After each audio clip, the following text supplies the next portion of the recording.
Hello, everyone. My name is Hadi Raphael, and today on the show, CF Montreal loses the Canadian Championship, but then thrashes Minnesota at home. John Herdman announces the Canadian national team roster for the CONCACAF Nations League and announces also a staff update. And finally, Bev Priestman announces herself the Canadian women's national team roster for the pre tournament ahead of the World Cup. That and a lot more on episode 135 of The Ball is Round.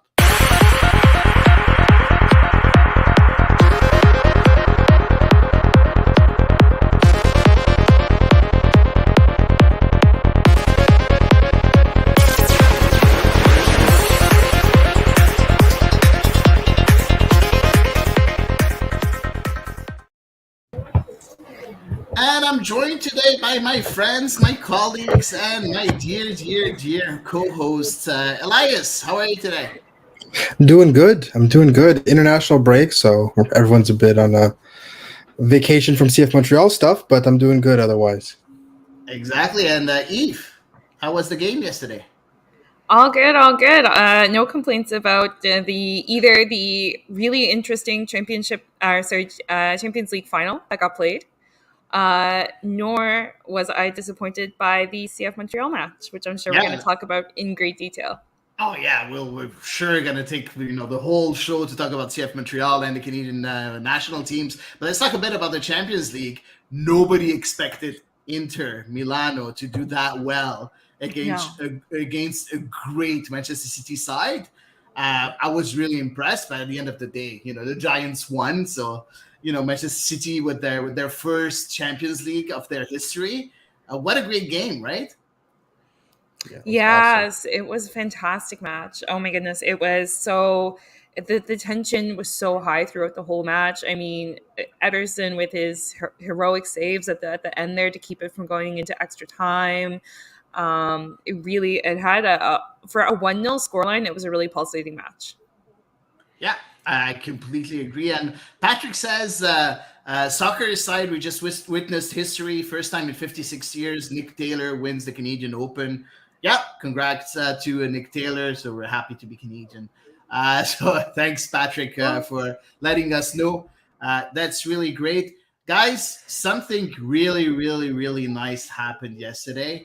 And yesterday we saw the CF Montreal that we like in color, that is. And first thing that came to my mind is this. What? How do you? The suspense is killing me. Oh, okay, you can't hear it? I can hear it. Oh no, I can hear it now. Oh my god, Hattie. They just tuned it out to avoid hearing it. House with the blue little window. Yeah, so so yeah, we were in blue yesterday, guys. At last. How did you find that new shirt for CF Montreal? Oh, I thought it was amazing. I thought it was a breath of fresh air for once. For one, I mean, even if I didn't love it, it's not gray. And I don't hate the gray kit per se, but it's a gray kit. There's nothing amazing about a gray kit. Meh. It's washed out. I can't really think of too many memorable gray kits. But on top of that, I think it's just a really nicely designed jersey. I just think it's with all the options and all the darker colors we've seen with the home kits in recent years, this is a very refreshing return to that blue that we all know and love. And again, it's better than the Toronto kit. And so that's just another metric to judge it by. I mean, to be fair, I think that may be my least favorite jersey in all of MLS. Again, rivalry aside, that's just an ugly kit. But we're not talking about that. We're talking about the blue one. The blue one was great. Yes, we are. So, and Eve, what did you think about it? I think I was just kind of like Elias. I was just so relieved to see something other than the gray kit that they, honest to goodness, could have come out in blue, Fruit of the Loom t-shirts, and I would have been like, yes. I think the kit is overall nice. Like it's still not my favorite. My favorite is still going to be like those classic striped kits that Yeah. Montreal has been known for wearing over the years. But I still think it's a good kit, and obviously, it received quite a baptism yesterday on top of it. So perhaps Yeah. maybe we can hope it's a lucky omen. You know what? I'm not someone that really buys a lot of soccer shirts because my wife doesn't like it when I wear soccer shirts, so I don't buy it much. Fair enough. But but I think I really like this one. I really Yeah. like this one. I felt it's a clean blue in a certain way, Yeah. and I don't know, it feels good. I loved it, and I think wearing it could be really nice when you go at the park. I have a kid, so whenever I go at the park, maybe Mhm. that could be nice to wear. So Mhm. yeah, maybe I'll buy it this time around. We'll see. We'll see. Mhm. So we were all in blue, and I'll put it again. Everything is blue for him and himself and everybody around. Just gonna have it on a very quiet loop for the entire Oh show. God. Exactly. I'll be out. You could talk over it, but it's just there. Let's go right in it, guys, because we had a lot to talk about, really. So let's talk first about the big dissolution of CF Montreal on Wednesday, the Canadian Championship final in Vancouver. So unfortunately, it was a loss for CF Montreal, 2-1 in Vancouver. Let's look at, first of all, the starting 11 and tell me all about what you thought when you saw that starting 11 there. So Jonathan Sirois in goal with Aaron Herrera as a right wing back, Gabriele Corbo, Rudy Camacho, and Joel Waterman as center backs. We had Ariel Lassiter as a left wing back. In the middle of the pitch, Mathieu Chouanière, Victor Wanyama. As a number 10, Ahmed Hamdi, and up front, Sunusi Ibrahim, Chinonso 4. You look at this roster, it felt like the right roster at the time, in my opinion. What do you think? Overall, yes. Like if I looked on the other side of the pitch, I felt like Vancouver just on paper had a stronger team to put out with, even Vancouver's depth players are for me quite interesting to keep an eye on. So I'll be honest, when I looked at the opposition starting 11, I was like, oh boy, we're gonna, because I mean, when you have guys like Ryan Gauld, they're just pulling those strings. I mean, it's kind of almost unfair. He's a really great DP for Vancouver. That being said, I think it was the strongest 11 that Montreal theoretically could have fielded. Elias? Yeah, I mean, no, he was right. There's a reason why basically everybody agreed on, the starting lineup. It was borderline universal that based on everything we'd seen so far, that is what would have given them the best chance to win. I do think that while I agree that the depth players are maybe a bit stronger on Vancouver's side, the substitutions had a massive effect. And Montreal substitutions were so important. And again, Losada's substitutions against Philadelphia didn't really do much, but he kind of recovered immediately with a bunch of really strong substitutions again against Vancouver. That's good. Yeah. In terms of the lineup, though, I mean, we did learn a lot of things, especially because this was the biggest game of the year, and a lot of people, were not up to snuff. We're not at the level required, and we saw that in the game that followed. And I think we're going to see that coming back from international break too, because there's a very important run of games that the second they get back from the break. Yeah, I think there's something that I don't really agree with. For me, I think that the depth of CF Montreal is better than the depth of Vancouver, but I think that the starting 11 of Vancouver is a lot better than the starting 11 at CF Montreal, and that's what makes the difference, in my opinion. But all opinions are good, right? So, when you have those game changers in Vancouver, you talked about Ryan Gauld a bit, Yves, but you have so many good players. Pedro V is really amazing. You have so many good players on that team, and the bench. Exactly, he was on the bench. Yeah, but usually he is. In the starting 11, you have Kuba's that used to play in Lens, and really good midfielder. So you have And this some, was some without very- Ali Ahmad either. So Yes. Exactly, he's injured right now yeah. for a while. But yeah, so I don't know. I think that team is just better on paper. It's just Yeah. as simple as that. But let's analyze the game. I'm not going to go into play by play to either one of the games, right? Because we have two games to analyze a bit. Eve, just tell me about the whole game. What did Montreal? Where did Montreal go wrong during that game, and where did they go right? Where did Vancouver go right? So I think, I mean, honest to goodness, I think it was kind of a miracle that Montreal made it into the halftime with a 0-0 scoreline. Let's be honest, Jonathan Sirois stood on his head to keep Montreal in it because Vancouver was just funneling all kinds of chances into the box. They were taking shots from range. Like, they were really, really peppering the Montreal defense. And it was, I mean, that was a struggle for Montreal to get out of their own half. Vancouver was just down their throats, basically. So that was, I think, something that definitely Hernan Lozada needed to adjust at halftime if Montreal was going to continue on, or at least carry it to maybe extra time or no, not extra time, penalties. Sorry, I live in the old days. But still, that's a tall ask, and of course, playing for a 0-0 is not the style of this team normally. Where they went wrong afterwards, we had that after his absolutely heroic first half, we had that really disappointing error from Jonathan Sirois that led to the first goal conceded. And then we just had another individual error. I believe it was Joel Waterman who gave up the penalty, right? It was it Joel Waterman? Yeah. No, it was Hamdi. It was Hamdi. No, it was Ahmed Hamdi. Right. Whoops, yeah, my bad. It was Hamdi. You're right. Sorry, Joel Waterman. Apologize to you. Yeah, and then of course we had another individual error with a penalty, and kind of at 2-0. Obviously, Vancouver was pretty much confident in letting Montreal then take over and dominate possession, and to get a goal back late on. Unfortunately, it was just too little, too late. So I think overall it was just a matter of the pure quality. Like we said, the difference in the starting 11s were kind of night and day. And so I do think the better team won at the end of the day. Yeah, the better team won.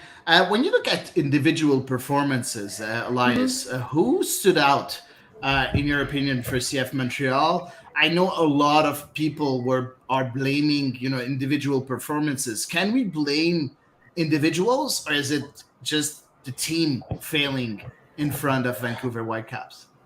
I can't blame individual performances because of the way the goals went in, right? A penalty that, look, I mean, he could have cleared it a bit quicker, but ultimately that's just a really unlucky penalty where you swing your foot at the ball and you got cut in front of. It happens. C'est la vie, and that's just unfortunate. And again, Sirois, he's played, almost, it has to be close to 20 games now if you include Canadian Championship this season. Yeah. This is the first goal I can honestly say was 1,000% his fault.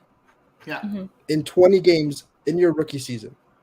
Yeah. So, and if you consider even the half he played before that, I don't think that any individual performances caused the game, because at the end of the day, the two goals that went in were so strange. Yeah. But there were a couple individual performances that stuck out for the wrong reasons. And the two that stuck out the most are two of the people that, I've really liked. Is Victor Wanyama and Aaron Herrera. Aaron Herrera, I don't know what was going on, but he could not put a foot right that game. And the second Brault-Guillard came on, it was a completely different right channel. It was crazy. And Victor Wanyama was a shadow of himself. Right, and we were talking, and I tweeted about this. Right, Victor Wanyama has this aura about him. He has this this seemingly invincible, magnetism where people would press him, and people almost press him half-heartedly because they know they're not getting the ball off him. And this year, it happens multiple times a game where not only do they press him and they put him in uncomfortable positions, but they win possession from him clean. Right, they don't foul him; they just win the ball. They pick his pocket and they go. And it happened again against Vancouver, and it's been eye-opening the difference, the different Victor Wanyama that we've seen under Hernan Losada than we've seen in the 2 years of Wilfried Nancy. So those were two players that really stuck out for the wrong reasons. But to say that those kinds of performances cost the game, I wouldn't. No, But it's I was just definitely they asking were about. definitely they stuck out like a sore thumb Yeah. because I feel like, especially in the first half, not too many people played poorly, but the ones that did stunk up the joint. Yeah. Yeah, I agree. And I just want to talk a bit about what Losada said, maybe a week ago, saying that we don't have a number 10 that gives us assists and goals. And that was, I think, after the game against Philadelphia. Yeah. And he said that, and we saw a very good performance in Philadelphia by Ahmed Hamdi. And I've read so many things after that game against Vancouver, people just saying that Hamdi is just not at the level and he hasn't been good in Vancouver. I didn't find him that bad. I didn't think he played a bad game in Vancouver. He wasn't, of course, he wasn't the same. He wasn't very good either, but he was okay. Yes, he gave the penalty, but he wasn't bad. I think that he's not that number 10 that's going to give you goals and assists. He's not going to be that guy. But even when Hamdi went out, Bryce Duke didn't do better. He didn't do better in that position. So something else is wrong with that team, and not the number 10s themselves. Maybe you don't have the right kind of number 10 for that specific formation. What do you think about that, Eve? I kind of have to agree because there are so many players by now who have played in that role, and none of them have managed to do something with it, have managed to really stake a claim to that role. We kind of, thought maybe Bryce Duke was going to do it in his early matches because it was so refreshing after seeing kind of definitely guys who are not what we consider the first choice for a number 10 role ever, and they were definitely, filling in. Unfortunately, his star has kind of faded a little bit for sure. But yeah, no, I have to have that many players. And again, a lot of these players who we're talking about are early in their career, they're young, or they're players who we know full well are not playing at their intended role, and they're just doing their best to fill in at number 10. So for the players like a Mathieu Choinière, like an Ahmed Hamdi, who are both more suited to a deeper line role in the midfield, I think, it's kind of unfair almost to them to ask them to do something different than in their best repertoire, because the likelihood that they're going to shine is lower than when they're playing their intended position, the position that they were truly born to play. Then guys like Matko Miljevic coming back from a huge injury, obviously, and as well so early in his pro career. I don't think we should be expecting Georgi Mihailovic 2.0 out of him. And then, Bryce Duke is also still fairly early in his pro career as well, and, adjusting to a new team and all that.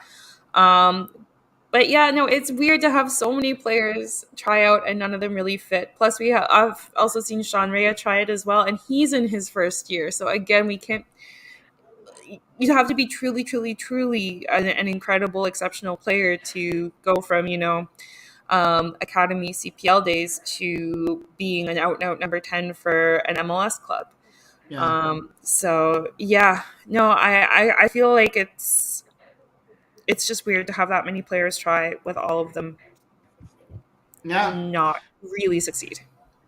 What do you think, Elias? Do we need to change the way we play to adapt to the players that we have in our staff, or we need to do something else?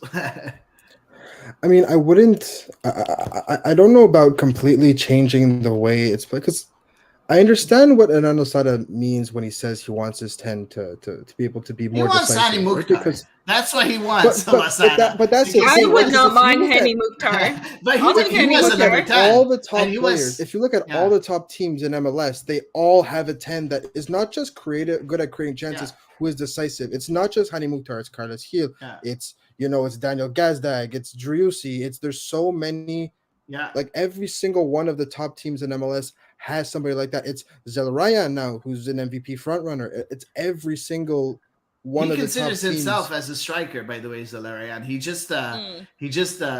did the there was an interview made not too long ago, I think yesterday. Yeah, yesterday after his fantastic goal against Chicago. Chicago, yeah. And he said he was asked like, do you look at the Golden Boot race? And he's like, every day. And it's that important. He's like, I'm a striker, and for me, getting the Golden Boot is an objective of mine, and that's normal. And if I put goals, that means that I'm helping the team. But just to say that he could be he is an offensive. He's a second midfielder. striker behind Yeah, Cucho, right. which makes sense. But if you look at the way he's utilized, he's again in MLS, your 10 is supposed to be a goal scorer, right? Yeah, Georgi I agree. Mihailovic, yes, who got a lot of assists, but again, he was up until he got injured halfway through last year, he was again in the Golden Boot race. Yeah. So these are all players that are. So I understand why Hernando Losada looks at the landscape of MLS and sees why all these teams are succeeding, and the fact that the common denominator is a 10 that can get you double-digit goals, and then again close to, if not again, double-digit assists. Yeah. That's why there's so many teams successful, because they have that creative force, and then that leaves the striker to do just one thing, and that's just finish. So I understand why he's looking for that. And again, Ahmed Hamdi is not decisive, but you saw it. We all saw it. When he gets the ball and he drives at defenses, he does look very dangerous, and he does look to get forward, right? Bryce Duke, before he kind of hit this little bit of a slump, he got the ball and he wanted to get forward. He didn't carry the ball. He played the ball, but it was the same idea. Matko Miljevic is a bit more of someone who is maybe a bit more cautious again. That could also be just down to he's not fully integrated into the squad again. He still needs to get his momentum back, but he was a bit more cautious. And that's the same thing with Sean Ray. The two of them are a bit more hesitant, but Ahmed Hamdi, not surprising. Get the ball and they're like, surprising. all right, we're going forward now. They find space and they see space ahead of them, and they say, But we go forward. And that's why Losada loves them. Yeah, but I think it's that killer instinct that Losada Very is much. looking for. Yeah. And neither one of them has that. No. It's not their style. It's not in a profile. It's not their role. And that's the reason why I'm like, if Hernando Losada is looking for that kind of number 10, okay, but he doesn't have it, so it's gonna time have to for him sign to someone. adapt. Yeah. And he's gonna have to adapt to the fact that he doesn't have that kind of player. And I'm just gonna jump right over, because I think it's a good transition to the next game, because we did lose the final, and let's not dwell on this. We had a great game yesterday against Minnesota. Yeah. And that's where I saw CF Montreal that was really trying to bounce back from that performance. And we saw a completely different style of starting 11 against Minnesota. So let's look at that starting 11. So Jonathan Sirois in goal, George Campbell, Gabriele Corbo, Rudy Camacho as center backs, Wanyama, Chouanière as midfielders. As wing backs, we had Zachary Braguière on the right and Lassi Lapalainen on the left. And we had also Saliba in the middle of the pitch. And up front, we had Sunusi Ibrahim and Mason Toy. And first of all, I'm like, okay, Mathieu Chouanière is playing as number 10.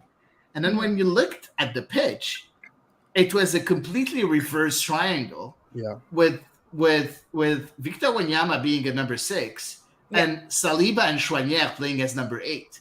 Yeah. So we saw Hernando Losada adapting to the situation. Just avoiding the 10 at all. And creating exactly what fits that squad, which is a triangle in the middle of the pitch with 2 number 8s and 1 number 6. So when you saw that, we realized that that's the way the team is supposed to play. Am I wrong, or what do you think, Elias? That's a good point, because first of all, the second I saw this lineup, this felt like a Wilfried Nancy lineup. The way that he would play with, he didn't really have a 10, right? Because Georgie, again, played like Zoran, played as a second striker with Rommel, with Kyoto at times. And then you would have Piet, and then Wanyama, and then Kone or something. And that was kind of what I got a vibe from last night with that midfield 3. the only reason I don't think we've seen that as much as we'd like to is because Saliba was not at the level that was needed, and Piet was Exactly. injured, and Zuhir is now in San Antonio. So there was simply not enough eights to play like that. You have But Iliadis. yeah, but again, He seemed. Yeah. I don't know if Iliadis, first of all, has enough game time to do that and has the trust of the coach to do that. Yeah. But we've seen that Hernan Losada time and time again has been willing to give Nathan Saliba these chances. And off the bench, he's had a lot of good performances. And he said after the game, right, he would have kept him on longer last night. If it hadn't been for the other card. He had a very good game yesterday. Nathan Saliba, if you take the Nathan Saliba from the first few games where he got the starts and against Austin, and you take the Nathan Saliba that we saw in the last 3 games off the bench and as a starter, it is completely different person. Two different players. Much better on the ball. He's so much more assured It's of just himself. composed. Yeah. Exactly. And in the 50-50 duels, he still keeps that fire and he still keeps that energy that he had. But now in possession, he seems like a completely different player. Yeah. Now he doesn't seem like a liability to turn the ball over. Exactly. He seems like someone who's not just not a liability, but who's relied upon to kind of drive the ball forward on that left side. So I think that this is something that definitely could be looked at for the future. I think this is not great news if you're one of the 10s that is kind of hoping for more game time. But all in all, I mean, this was there's a reason that this hasn't been seen more. It's because it was purely a matter of availability. Right, Samer Piet's going to become healthy, within the next few weeks. Nathan Saliba is clearly settling in. So this whole 3 8s or 2 6 and 6 and 2 8, which Losada wanted to play at the beginning of the year and was kind of forced to no longer play, is now going to become a lot more regular, especially if they're going to be dominating possession. If you look at we just listened to Elias saying maybe it's not a good thing for number 10s. And we have a question from Gail that is asking, not seeing much of Shanrea. Is he in the doghouse for some unfathomable reason? So how can you answer that question? Do you think that it's in regards to that formation change or it's something completely different? Well, I mean, this is relatively new for Hernan Losada, right? This whole 6 and 2 8s, the triangle in the midfield, because he has tried to make it happen with 110 or 210s, and it just has not come off. So, I definitely don't think that we can chalk up Sean Rea's recent absence to the change in formation, because the change in formation is new in and of itself. Obviously, kind of the last time was it the last time that we saw Sean Rea on the pitch was the match where he subbed in and then was subbed off? Yeah. I mean, I think it was because last game that he played was Philadelphia. No, okay, then it was not, because Philadelphia because it was at home that he was subbed in. Yeah, you're right. It was Miami. Yeah. So he played in Philadelphia. So it was okay. So he did play in Philadelphia. Yeah. But obviously, I think his game time has become reduced, and it was no surprise that it was going to be reduced with the investment that I think was put into the Bryce Duke signing and the expectation that Bryce Duke is a more finished player than Sean Rea is at this stage. He's got a couple of years of on Sean Rea playing in MLS, so it doesn't terribly surprise me that we have seen his role reduce. Just as we talked about, nobody really claimed that spot for themselves. And again, I don't think anybody expected Sean Rea to get as many minutes as he did early on in the season. No. It was a matter of needs must, because so many players were injured. So I kind of feel like we are settling more back into the natural order of things, I suppose, would be the appropriate way to say it. The sub in and sub out, I think, is still will always have question marks about that, regarding it that being one of his last appearances that we've seen him in, because I don't think he merited that. But for a player coming into their very, very, very first MLS season, I think it's really normal that they're not match in, match out. But I don't know if you guys have heard anything else in pressers or anything like that.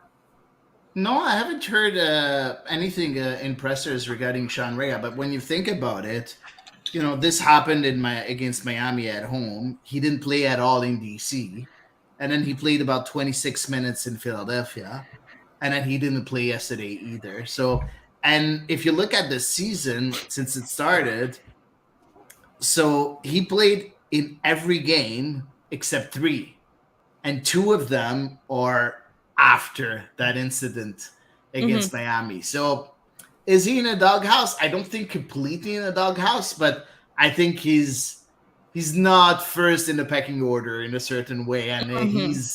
he's gonna be, I think, the last one that Hernan Lozada is gonna think of, or maybe for a few games or for a few weeks.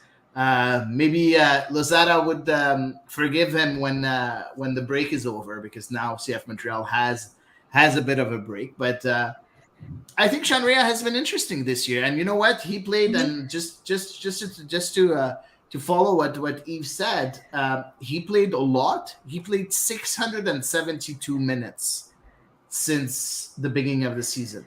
That's a lot of playing time, and Yeah. that's really good for his confidence. Unfortunately, no assists, no goals at all, which is something that's a bit worrying. I thought he got some secondary assists.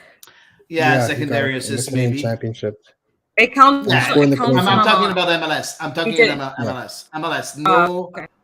no goals, no assists in MLS. Sorry, I didn't specify this. So it's gonna be interesting, I think, Yeah. Okay. to see how he reacts and how he reacts after that. Because if you're gonna have a good professional career, you're gonna need to bounce back from disappointments and show that you're ready to fight whatever's coming to you. So it's gonna be interesting. I don't know if you have anything to add regarding Sean Rea, Elias.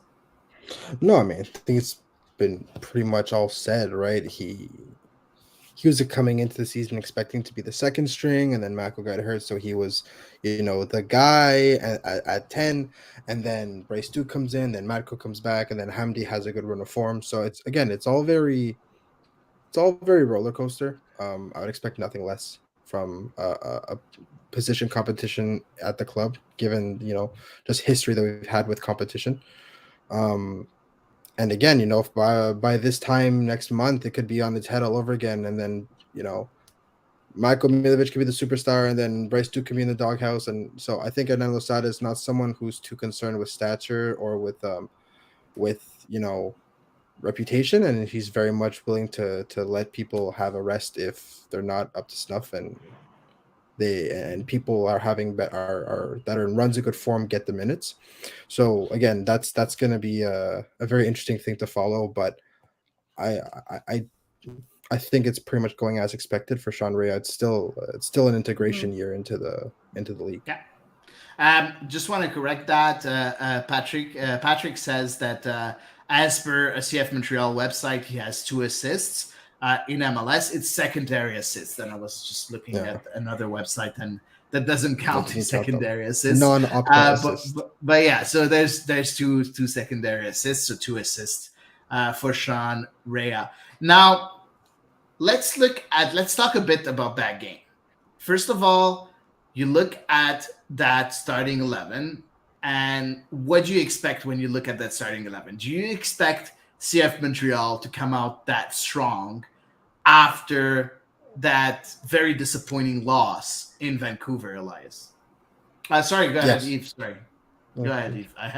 Eve was getting Oh. ready to answer, and I said Elias. Yeah. Go ahead, Eve. Go Oh. ahead. Okay, thank you. Honest to goodness, I was definitely not surprised to see some changes in bodies, especially considering Yeah. the sheer volume of matches that this team has played in the last month. It's just off the charts. And I kind of wondered, because this is, the very last match before a break. They've just lost a big final.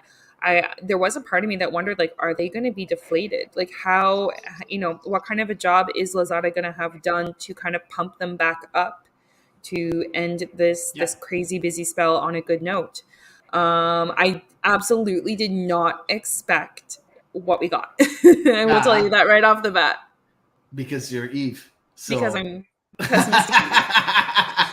Exactly, pessimistic Eve. But there's something that I found very interesting because when you're playing without the number 10, you need two strikers that are going to be able to play a bit in that midfield role to fill Yeah. the void that's created of an absent number 10. And that's why we saw a partnership of Sunusi Ibrahim and Mason Toy, because And Mason it Toy was interesting.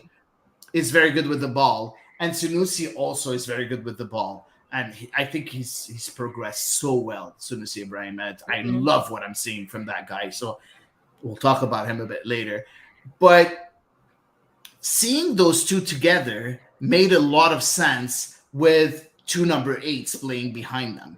And Very we much. saw Mason Toy having fun, and that's was the only so goal that we're going to see today. I just downloaded that goal because I want to see it again, and I want us to talk about it because I think this is so interesting to see a striker being able to do exactly what Mason Toy did in the 7th minute. So let's look at that.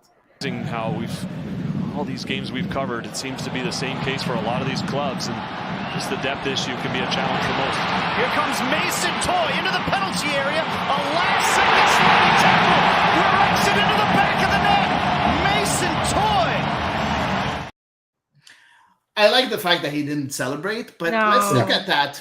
Let's look at that goal. So first of all, Yeah. he drops deep, completely on the left-hand side of the pitch. He gets that ball. He just flicks it directly into the run of Mathieu Choinière.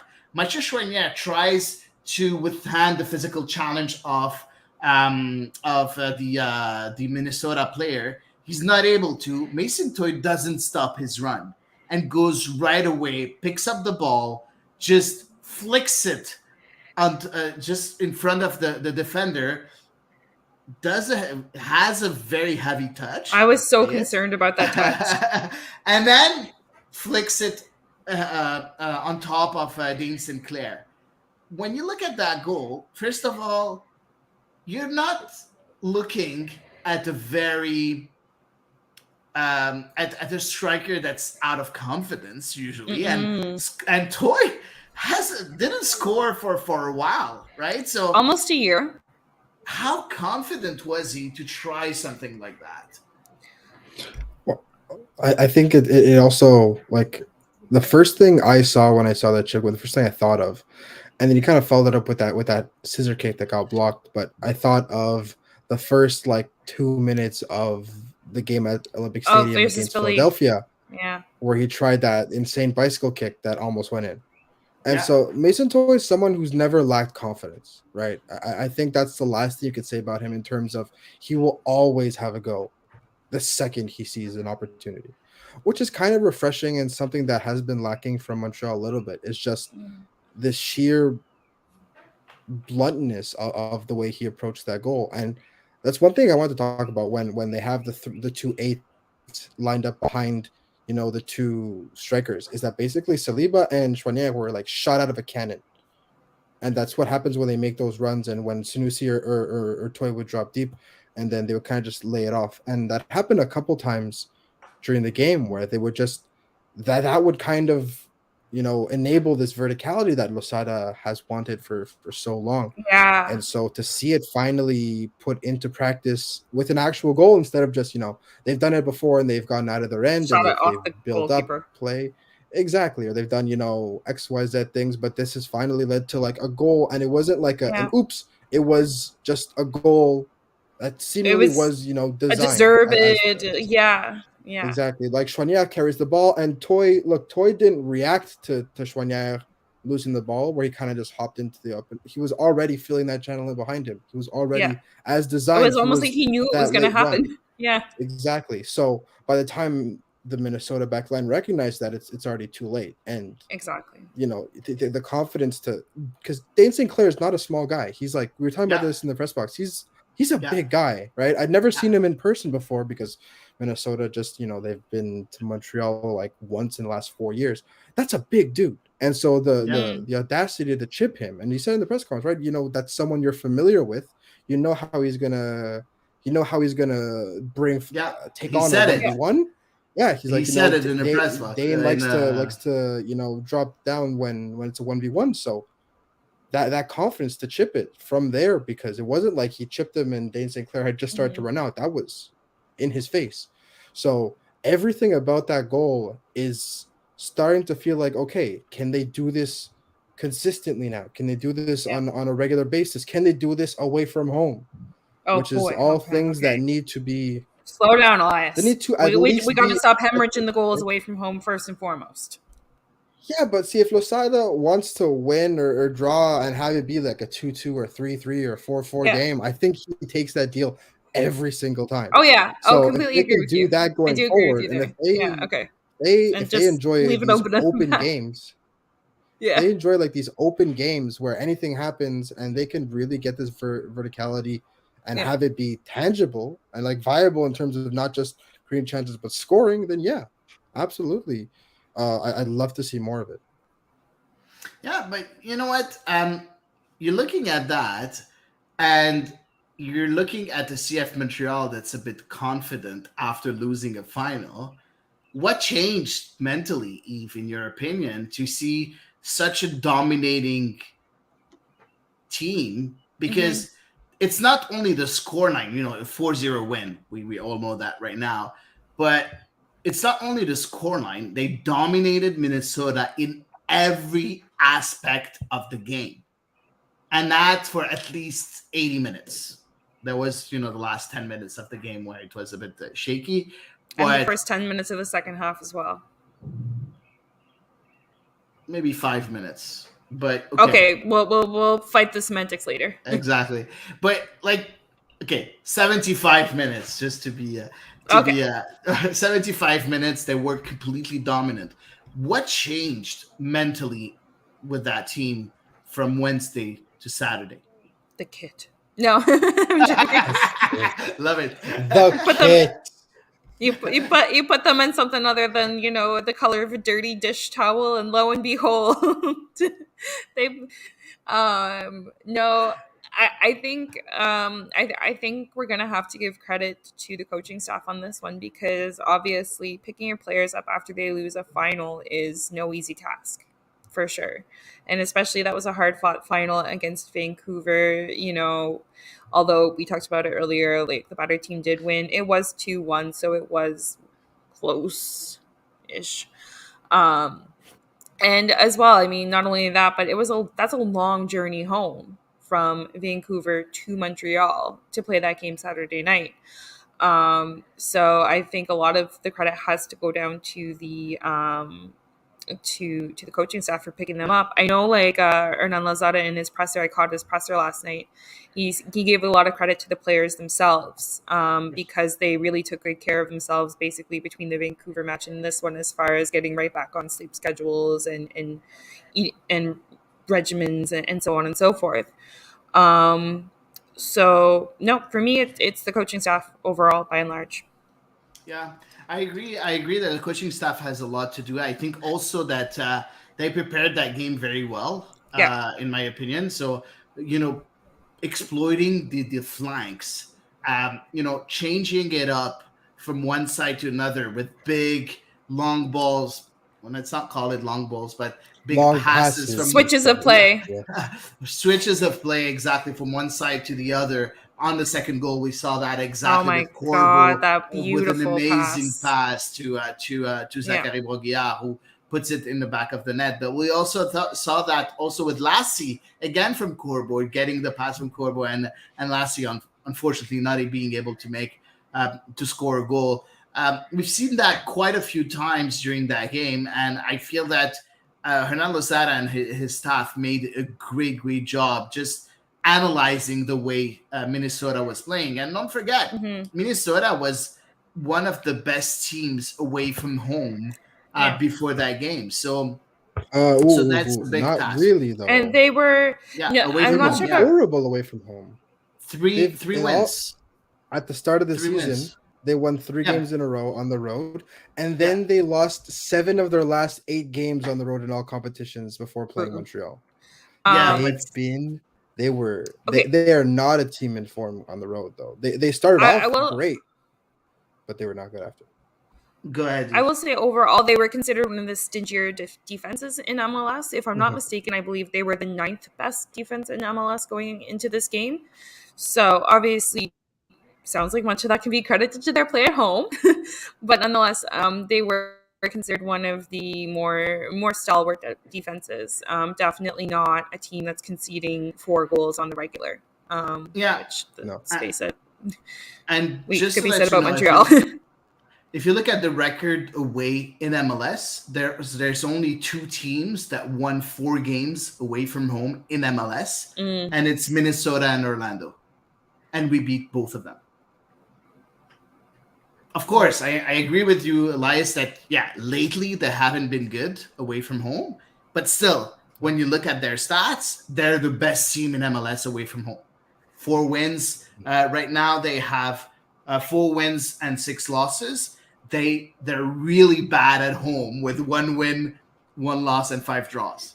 So that's their record right now in MLS. Now, let's talk about the substitutions, because the substitutions that Hernan Losada made had a big impact, from Wednesday to Saturday. So we had Nathan Saliba. We talked about him. We didn't talk about Zachary Brault. Zachary Brault has been really, really good during that game. And he's been really, really interesting, finishing chances. But also, do we see some sort of progression in Zachary Brault's play, in your opinion? I feel like yes, absolutely. I mean, you remember I remember 2021, the 3 of us, and it was Sam at the time, we were so frustrated with the lack of ability for Zachary Brault to make a decision in the final third. He was passing when there was a clear shot opportunity, or he was taking a ridiculous shot when there was a guy wide open to the side of him. And that was so frustrating. And then he saw his time greatly reduced after the signing of Alistair Johnston in 2022. He made some sub appearances, and I think he was very interesting in those sub appearances, and he did his best to capitalize on the reduced playing time that he got.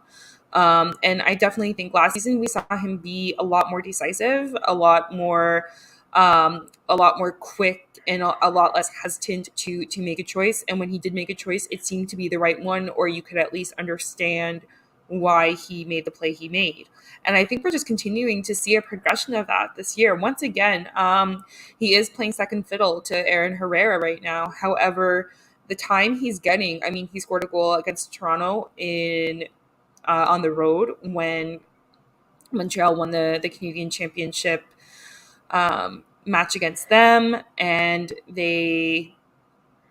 And he's come on and he's been interesting once again. So I feel like he's continuing to make the most of the time that he's being given. So for me, this is like kind of a natural progression from whatever learning he started in 2022. It's clearly stuck. It's clearly staying, because once again, I find myself hard pressed to see if what he put wrong last night. I like that, but I'm going to be a bit skeptical regarding Zachary Brault, and I'm going to ask you a bit, Elias.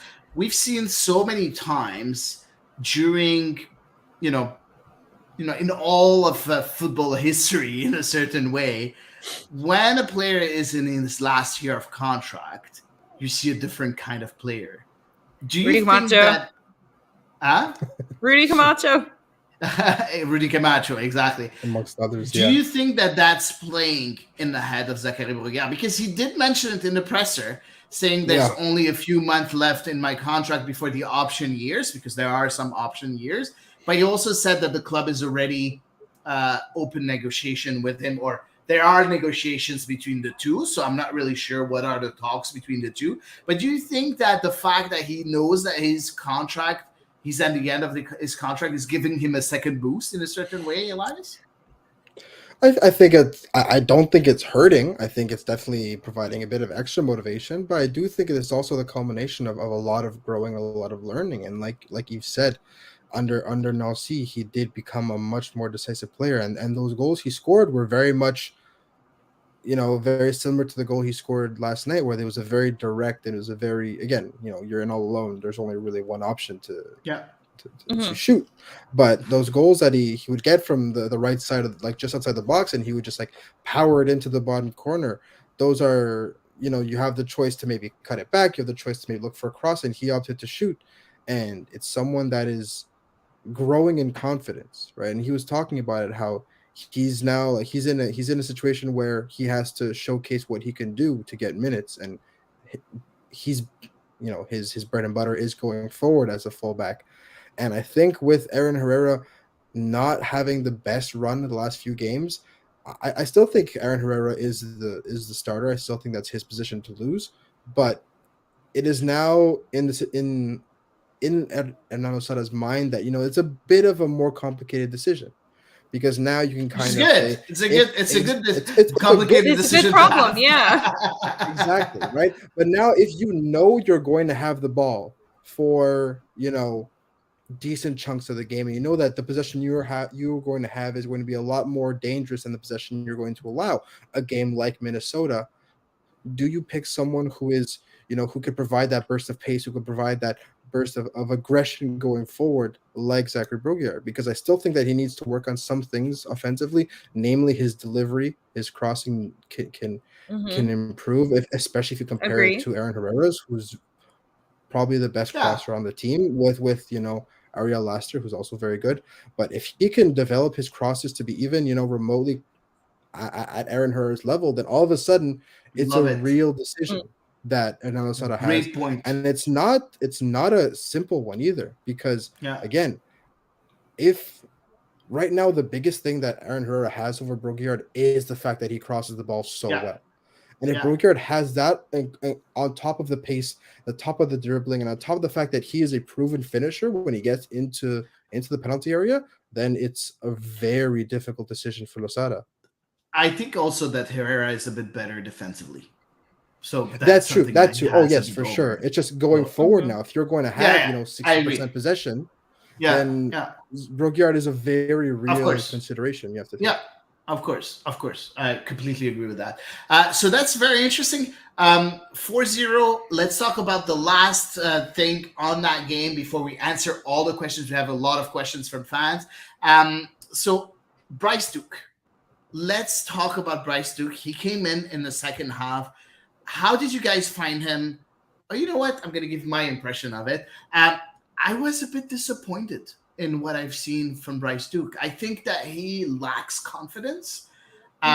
There's two plays that I still have in mind. The first one is at one point, he had so much space in front of him, and he had a boulevard, right? And you saw Sanusi getting, making a run, and instead of moving the ball forward, he decided to give a pass from outside of his boot, and the pass was too long, and he completely mishandled that pass and the situation. In my opinion, this was very, very bad, and it showed that it was a lack of confidence. The second time, at one point, again, he was able to take the ball. He was completely on the right of the pitch. He was able to take the ball and move forward, and he just stopped and tried to play the ball backwards, and he got fouled. And yeah, okay, I remember that moment. now he did bounce back very well, because he gave an assist on Rudy and it was a Camacho's well-taken goal. corner.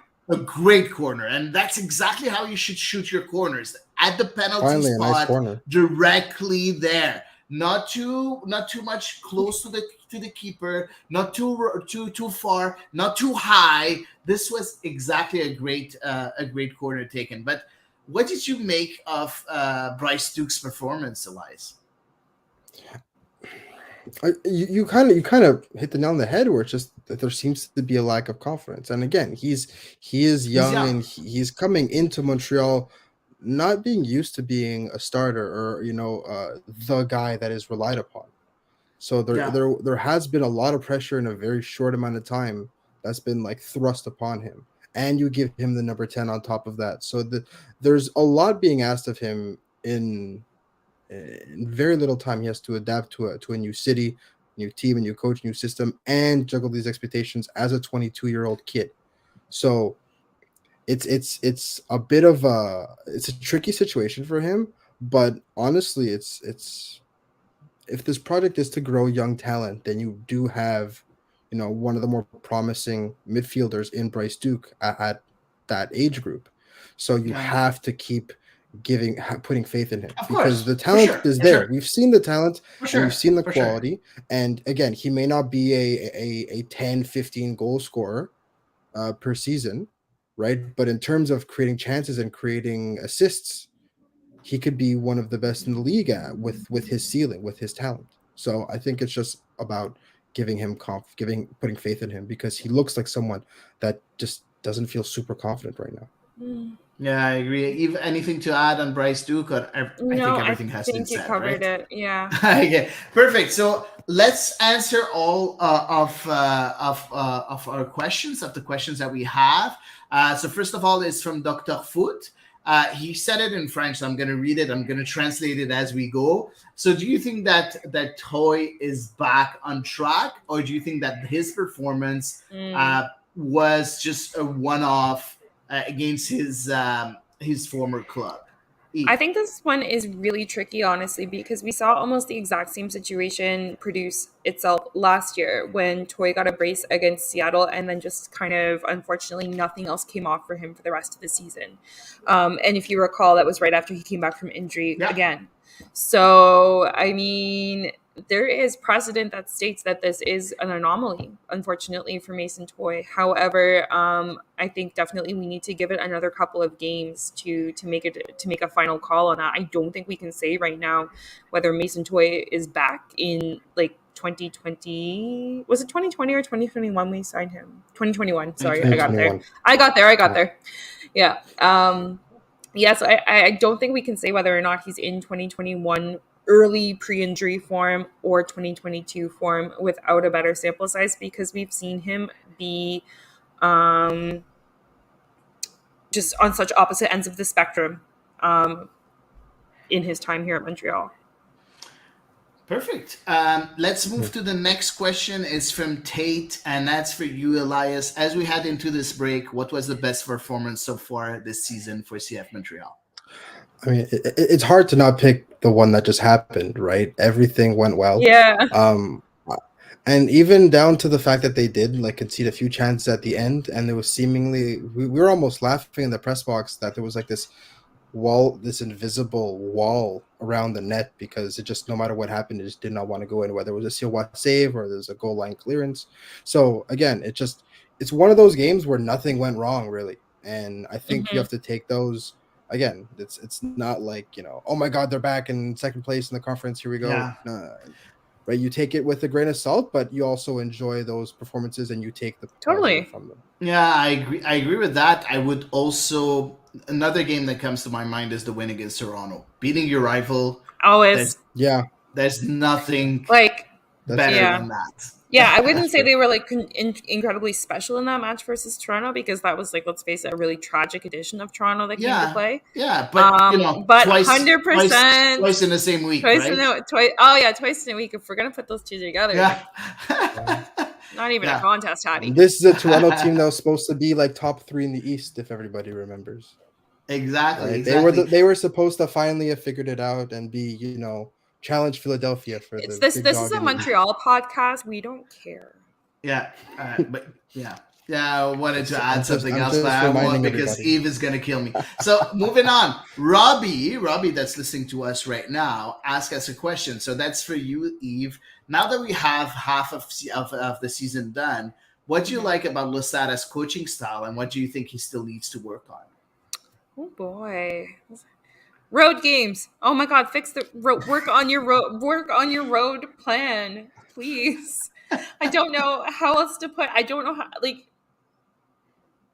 And I know we talked a little while ago about how it's never easy to travel in MLS. Totally get that, but also please stop conceding multiple goal losses on the road, because if goal differential is what keeps you out of the playoffs, that's going to be a damn tragedy.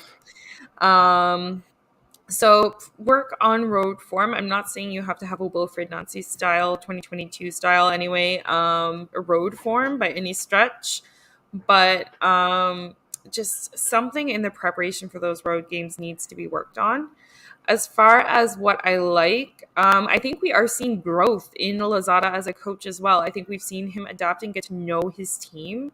Be interesting to see for sure if this adjusted midfield continues on after the international break and they continue to employ that in the upcoming matches, especially with more players returning healthy. So I think honestly, I think he's been making the best that he can with an extremely limited roster. Not talking just about the injuries, but just into the general recruitment style of Montreal. You're working with a lot of raw talent that isn't refined into a completely ready professional player yet. As well, some of the criticism that we saw him come into this with, haven't heard a peep about that, thankfully. And so fingers crossed as well, as far as, say, the man management of this coaching role, he's also adjusting and growing and learning in that way as well, because his players do seem extremely motivated, extremely happy, and extremely excited. Yeah, I like that. I also want to say I love the way he handles substitutions. I think Yes. he's the best coach we've ever had in Montreal, substitutions wise. Mm-hmm. Like just dealing with substitutions. Yeah. I think he's the one that made the most positive impact Yeah. in a way, Mhm. with his substitutions. And I think that's something that's really, really, really interesting. Something that he lacks of, in my opinion. I think that he needs tactical flexibility.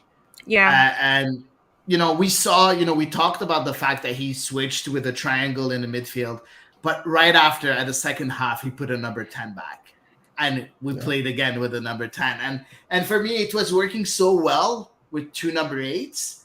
Why did you change that? And I understand that you want to give a bit of time to Bryce Duke, but you need goals. You need your team to make a statement, and I feel that tactical flexibility.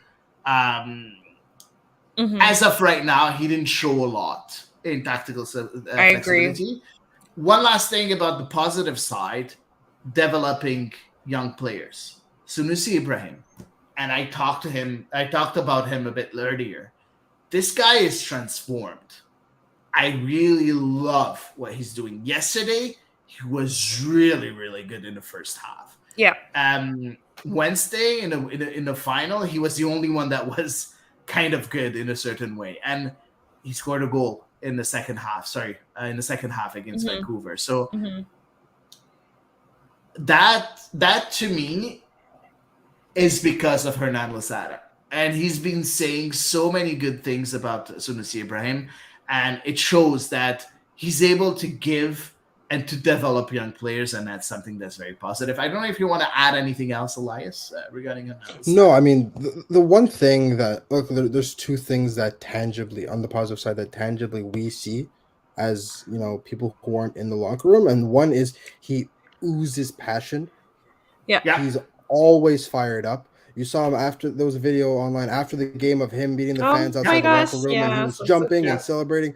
You see him every time Montreal scores, every time Montreal gets a good result. He is up, he is on his feet, he is jumping, he is celebrating. So this is someone who has very clearly fallen in love with Montreal, and if he keeps on, being this passionate, they're very quickly going to fall in love with him, especially if they keep on getting results. And secondly, like, again, it's his adjustments, it's his substitutions, right? It's impossible to overlook just how much he has been able to change games, and been able to really right the ship if it's gone well, or kind of maintain it. Because again, he kind of did revert back to that, 2 8s and a 10, but they still scored 2 goals in the second half. Yeah. So again. It was a different, it was a change, and it was a move back to a formation that had gotten good and bad results, but in this case it was a good one, right? And the change to bring in Duke, the and outcome even Matko, was good. Matko, who wasn't amazing, did have moments where he was finally, he took shots on target. He got 2 shots on target, so I was like, oh my god, he's actually trying to shoot, right? But again, when you take out, when you don't have a 6 and 2 8s and you have a 10 instead, then obviously they conceded a lot more possession and the game was natural. The game was killed, which means it was more open, which means Minnesota did find more space, especially someone like Reynoso. If you give him space, he's going to find the space. What a great player! Make you hurt. What a great player! Yeah. What a great player. Watching him in person was such a treat. Even if it was just 20 minutes, he was so good. He was, but that, really, yeah, really I mean, on the other hand, I do think, I do want him to be a bit more communicative, especially with. I mean, obviously, as a member of the press, I'd love for him to speak a bit more, about the inner workings and his methodology. But again, he's under no responsibility to talk about that. He answers all the questions. He's super professional. He's really nice. He's not a 2-word answer kind of coach. Yeah. I wish he could give us a deeper insight, but that's just me personally. I want to know more about what makes him tick. That's more in terms of an actual coaching. So far, I have no qualms with him because he's been dealt injury-wise and schedule-wise. He was dealt a pretty rotten hand for the first half of the season, and he still managed to make lemonade. And they are in a playoff spot at the halfway point of the season, which I think if you ask anybody in Montreal about the halfway mark of the season with the injuries and the schedule, if they take a playoff spot, they take it hands down. Yeah. So and if you look at points per game, they're not 9th, they're 8th. Exactly. So they have a game in hand on some. They have a game in hand. So and importantly, they have a game in hand on Charlotte behind them. Who no, actually, it's going to be a home. It's going to be a home game. They play Nashville on the 21st when most teams are back on the 24th. So I think that's going to level it out. But they have a game in hand on Charlotte, the team right behind them, who they will also play on Saint Jean-Baptiste. So their second game back. I'm going to miss that. Which is, important. It's gonna be interesting. We have still a couple of questions from our listeners. So let's look at Mathieu Lemay, who says, what made the difference in the Champions League finals and the Man City treble win?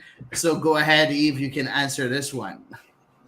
Ederson, oh my God. Oh my Lord, Ederson. Holy man stood on his head. The things with his feet were just flying all over the place, left, right, and center. I'm pretty sure Romelu Lukaku is having nightmares about him. I think he watched Jonathan Sirois in a few games there. Perhaps. And that's the second question, Elias. Does Jonathan Sirois improve his chances to be considered by Herdman for the national team for the Gold Cup? We'll talk about that a bit later, but you can answer. Has to be. It has to, especially when you're playing head to head against the guy who beat you out for that spot. Absolutely, it improves his chances. If he keeps his form like that, it would be irresponsible for John Herdman to not pick him. Yeah, and what will Messi bring in MLS that we and all pundits didn't think about yet? My God, they've talked about it some lot. Is there anything that could be missed? Here's something that a lot of people haven't really thought about. If he wins this Ballon d'Or, it'll be the first time that there's a defending Ballon d'Or winner in MLS. Not someone that won a Ballon d'Or that is playing in MLS. The holder of the Ballon d'Or. The current holder of the Ballon d'Or. Yeah, and he has a chance because he won the title with PSG and the World Cup. So I think he's beat out Mbappe. But right now the big thing is him or Haaland. I think that could be argued because Haaland did win a treble and score 50 goals, which is there. I still think Messi has it, but Haaland has a fair shot. But if he does win it, that'll be the first time ever that there's an active Ballon d'Or winner. The defending Ballon d'Or winner, back-to-back Ballon d'Or winner, is in MLS, which is crazy. Crazy. Are you going to Miami soon, Elias? Or? By the way, we are going to stay on Montreal podcast, just to be clear. Okay, so at the Miami airport. I'm going to be like, oh no, Elias. We will be coming to you live from the Miami airport when Messi. No, we won't. We have another question, and that's the last one from Simple Guy. Will CF Montreal make a move during the second MLS transfer window, Wednesday, July 5th to August 2nd? I'll just say a couple of things myself. The first thing is what Hernan Losada has said. We need a number 10 that does score goals and assists. So for me, that's what they're looking at. But the second thing is someone that I know, a few sources that told me that they're looking for a number 8 within the MLS. So I don't know which one it's gonna be, but it Could it seems be both? like I I'll be forget surprised. where. No, I know in hindsight I'll with be the roster. surprised. Yeah, no, I would I'll be be surprised as surprised. well. I think it will be one addition. Mhm. Will it be a number 10? Will it be a number 8? Will it be a striker? We're not really sure. But do we all agree that Olivier Renard will move during the secondary window? If he wants Montreal I'd be to make a surprised. run for the playoffs, then yeah, he's gonna have to. Yeah. But do you think that's what's going to happen? Because I'm pretty sure this is what's going to happen. Because if you I look would at be the shocked pressers, if they had acquired. if he doesn't, I right? would be beyond disappointed by the decision if they don't. Yeah, of course. I don't know. If, disappointed, I don't know that's if they normal, make a but- big splash. I don't know if they make Yeah. a big splash. No, with, I you know, don't think so. With They don't make big millions of dollars splashes, worth of really. GAM moving like they did, you know, with Miller and Duke and Lassiter and 2.2 million, right? Because there's about 3 million worth of GAM that went back and forth in that trade, right? Yeah. If Yeah. you take player value and everything, I don't Yeah. think we're gonna get anything near that. But I definitely think there's going to be some kind of move, whether it's for depth, whether it's for, you know, something specific. Oh I'd no, it's shocked gonna be if it was it's gonna quiet. be a first team player. I'll be Okay. very surprised if it's not a first But the team. thing I is, would- I don't see a first team player. I don't see them getting a first team player for anything less than a couple million worth of GAM, if it's within MLS. I agree. We'll see. Yep. They stop. Don't forget that all the transfers that they made were turned like 1.5 million were turned into Yeah. GAM. So they have GAM left. So Yeah. not a lot, but they still have GAM left. So Probably we'll Neymar see. wants to come to MLS now, so Yeah, no, I no. No, Thank you. thank Thank you. you. No PSG players, please. So yeah, moving on. So that's all the questions that we got regarding CF Montreal and MLS. We got one more regarding something else, and we'll talk about it a bit later.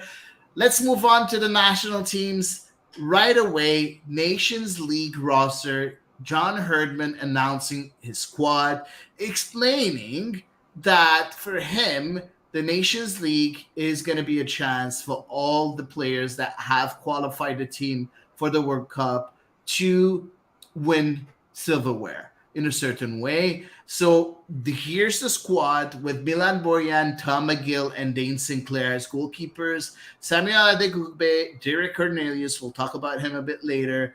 Alistair Johnston, Scott Kennedy, Richie Larea, Kamal Miller, Steven Vittoria, and Dominic Sotor as central defenders. Midfielders, Eustachio, Hutchinson, Kone, Luturi, Osorio, Wotherspoon, and strikers, Buchanan, Cavallini, David, Davies, Hoylett, and Kyle Laren. You looked at that squad, Eve. What did you make of it? Do you agree with the decisions that John Herdman have taken? Do you have any questions? Anything? Is Jonathan Osorio, has he played since he got injured this season? That's a played, good question. he played Has he against played Nashville. like recently? He played His- against Nashville. Oh, he last played. night. He Yeah, did against Nashville. Okay, Yeah. thank you. Yeah, he just Okay, came back. I was like, is he calling guys who are injured just out of faith to them? Because if so, then I was like, what the hell, John? I'm like not super whelmed by this squad, if I'm being honest with you. I'm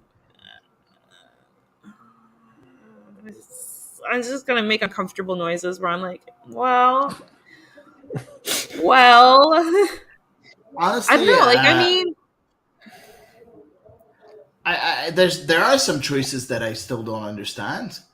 Like, you do have some players that are able to bring something that play in your national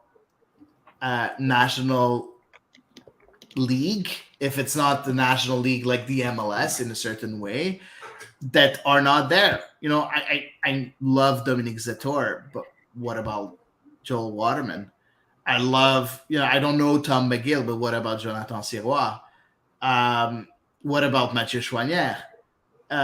Those players are improving and are at the level of the national team right now.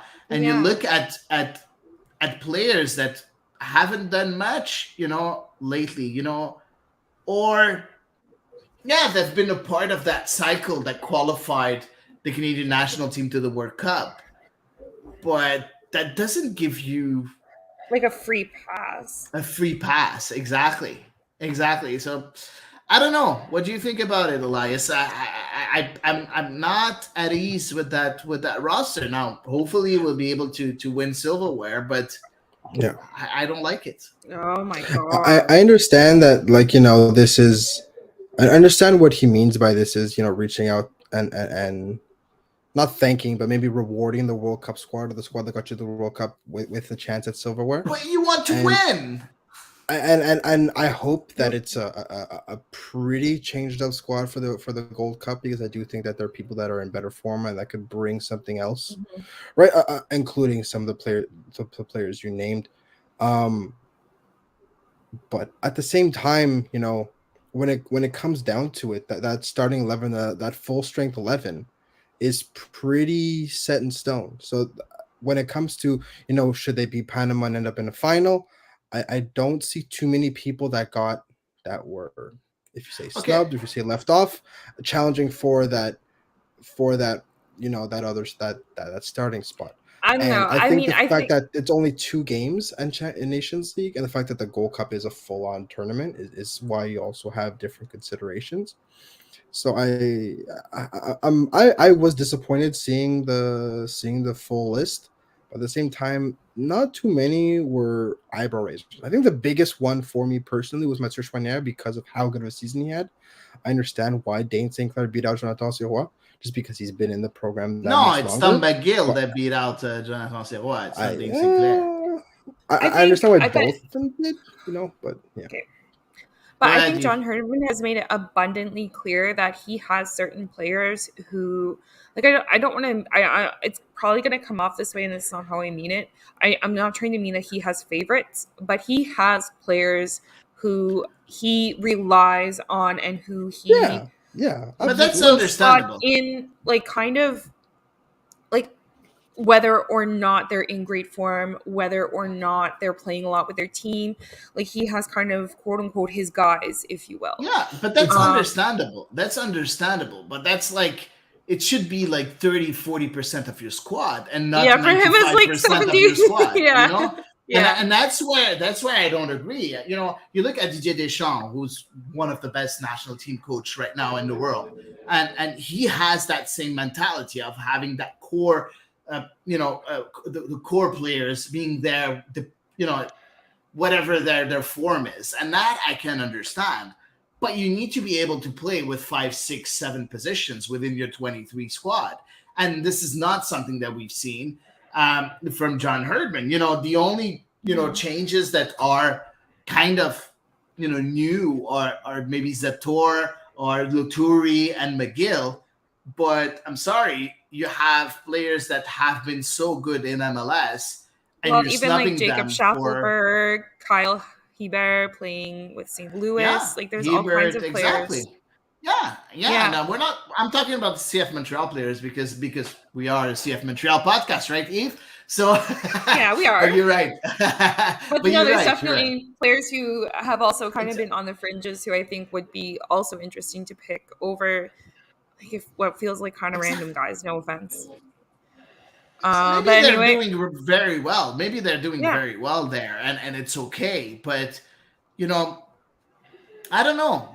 Picking a goalkeeper that plays in the U23s in England, for me, is unacceptable in front of an MLSer.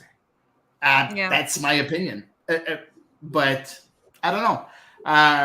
Maybe there's something that we don't know about, and we'll see what the Gold hopefully- Cup roster is going to be. I think that'll be a lot more Yeah. telling. A lot more telling, yeah.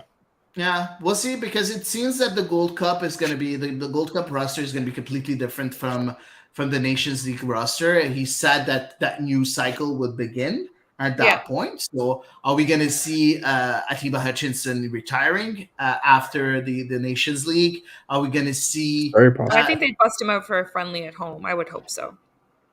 Yeah, maybe. It's going to be interesting. I think it's going to be very interesting. What are the chances of Canada, in your opinion, in a Nations League? Elias, let's start with Elias.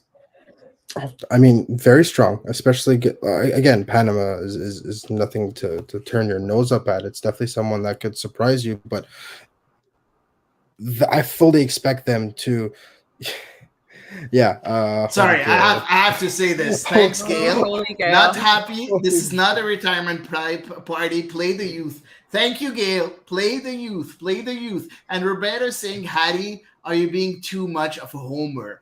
No, I'm not. I'm just being realistic. Never be too much. Go ahead, Elias. But yeah, I think that they should fully expect to make the final. I think they should fully expect to beat Panama. I think it'll be a massive upset and a massive disappointment if they lose to Panama. Panama has been And good, though. Panama has been good, but again, this is a team that topped the octagon and that was convincing in doing so. And I think that anything short of making the final is a massive disappointment, right? And Yeah. in terms of winning that final, Canada, it all comes down to form. It all comes down to how much do the US and Mexico beat each other up in that semifinal before they get to the final. There's not that much rest in between the games, so it'll be interesting to see the kind of state if they take them to 120 minutes and a penalty shootout and all that anxiety, right? So it'll be very telling to see what kind of state their opponent is should they make the final. But at the end of the day, Canada has now gotten to a point where they should not consider themselves underdogs in CONCACAF anymore, right? I don't think Eve. that they're in any position to say they're favorites outright, but they're no longer long shots. What do you think, Eve? Are they contenders? I think they can make the final, absolutely. But obviously playing in Las Vegas in the US against presumably the US, if all goes, according to plan. Or even Mexico, it's right there. Even Mexico, this is true, could just as well be a very nearly home crowd. Exactly, it's home soil for Mexico. Probably gonna get more Mexicans than okay, American you're right. fans, so that's Yes, oh my god, that's entirely possible, isn't it? It's like when Montreal is playing against a Mexican team here, you have more Mexicans than Montrealers in the stadium. So very true, very true. Yeah, so either way, I think winning the final is an incredibly tall ask, and I do not anticipate that, but I do expect them to make the final. Anything is Even possible. With this squad Anything that is does possible. not really stir me a whole lot. And I there's something that I forgot to say, and Derek Cornelius got injured, and he was replaced by Maurice Bombito, a central defender. I just want to say and raise my hat to Eric Chenois that told me in the podcast where you weren't here, guys. He said that for him it's the next prospect as central defender for the Canadian national team, and you know what he called it? Very, very happy. It's so weird because Herdman did it for Bombito, but he doesn't do it, and he doesn't choose MLSers for other positions. So I still don't understand what the problem is. So very happy. Yeah, very happy for Maurice Bombito. Next up, we do have additions to the staff with Phil Neville and Richard Shaw joining John Herdman for the national team. John Herdman specified that it's only for the two tournaments, so the Nations League. It's like a temporary job. It is a temporary job right now. Okay. Let's talk about pros and cons of this announcement. Eve, I'm pretty sure you only have cons, so go ahead. Well, I mentioned this before we got started. I was super confused because all we had heard was that, there's no money to fund the programs, but lo and behold, we can suddenly find two random coaches out of thin air. Don't know exactly where that came from. Not to mention, of course, this is the Women's World Cup year, but they found the coaches for the men's team, question mark. I mean, I don't understand why they're bringing. I'm not 100% sure what these guys bring exactly. Phil Neville obviously just got let go from Inter Miami, so I don't think we need to talk much about his history. And then yes, I know he's coached like the England women's team and so on and so forth. Side note, he does know Priestman because of that, interestingly enough. But this Richard Shaw guy, like he was coaching the Watford U23s. That's not a tremendously renowned position, if you will. So I'm curious what they are going to bring to the team? I think I have a couple of answers for you. First of all, of course, Jason DeVos left and became had a position in Canada Soccer, so there was a place to fill, a position to fill. So They to hired. fill to Phil Neville. Oh, So that's Of the all first people. thing. The second thing, I Are they think each that- working for a 50% salary then? no, but like I feel that Phil Neville's position is just an opportunity that John Herdman had and was able to, and was accepted. I agree that it's very weird that Canada Soccer found the funds for Mhm. Phil Neville and are not finding the funds for the women's national team, and I completely agree with that. But I think he's going to bring something interesting, Phil Neville. What's interesting is his experience as a player, playing for very, very big teams, playing for Manchester United, playing for Everton, being a Champions League winner, and having that culture in your staff is very important. We've seen it with Thierry Henry with Belgium. We've seen it with a lot of players, joining the coaching staffs ahead of tournaments to add that experience, to show exactly, to help the players digest their feeling in a certain way and handle their feelings in a certain, and their emotions in a way. So that's what Phil Neville is able to bring. For Richard Shaw, from what I heard, it's someone that studied and got his licenses at the same time as John Herdman, so he knows him for a while back.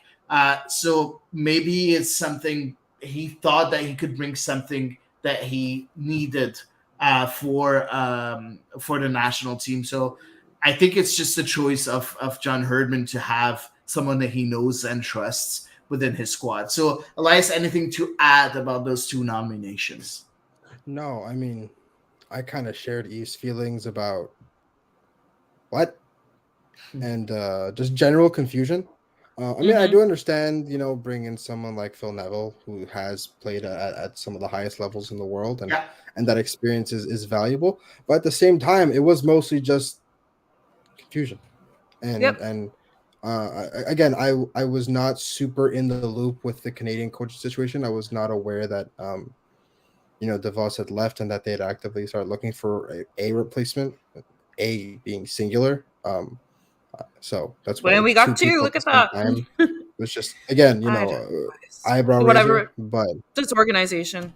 honestly, I Same. don't think it'll do much in terms of changing how Canada's going to play. I don't think it'll do much in changing much of anything really, except for adding some experience, right? So Yeah. Phil Neville can probably help with as a veteran presence on some of the youth, assuming they still play the youth.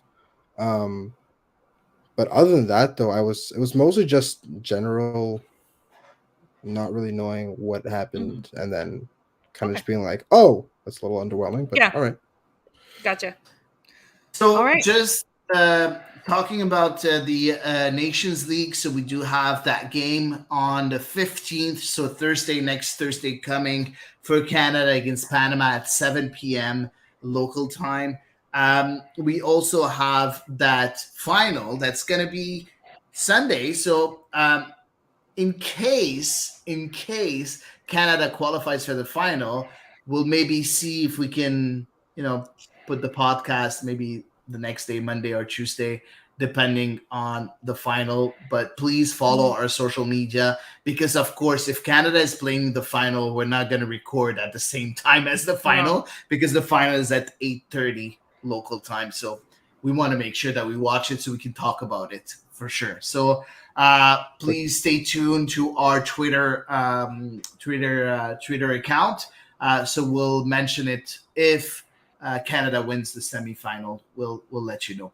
Moving on, that was a big announcement that we were waiting for and For like eternity. Yeah. patiently waiting for. Patiently, I'm not sure, but okay. I'm being sarcastic Impatiently. here. I'm being sarcastic because I'm not someone that's very patient.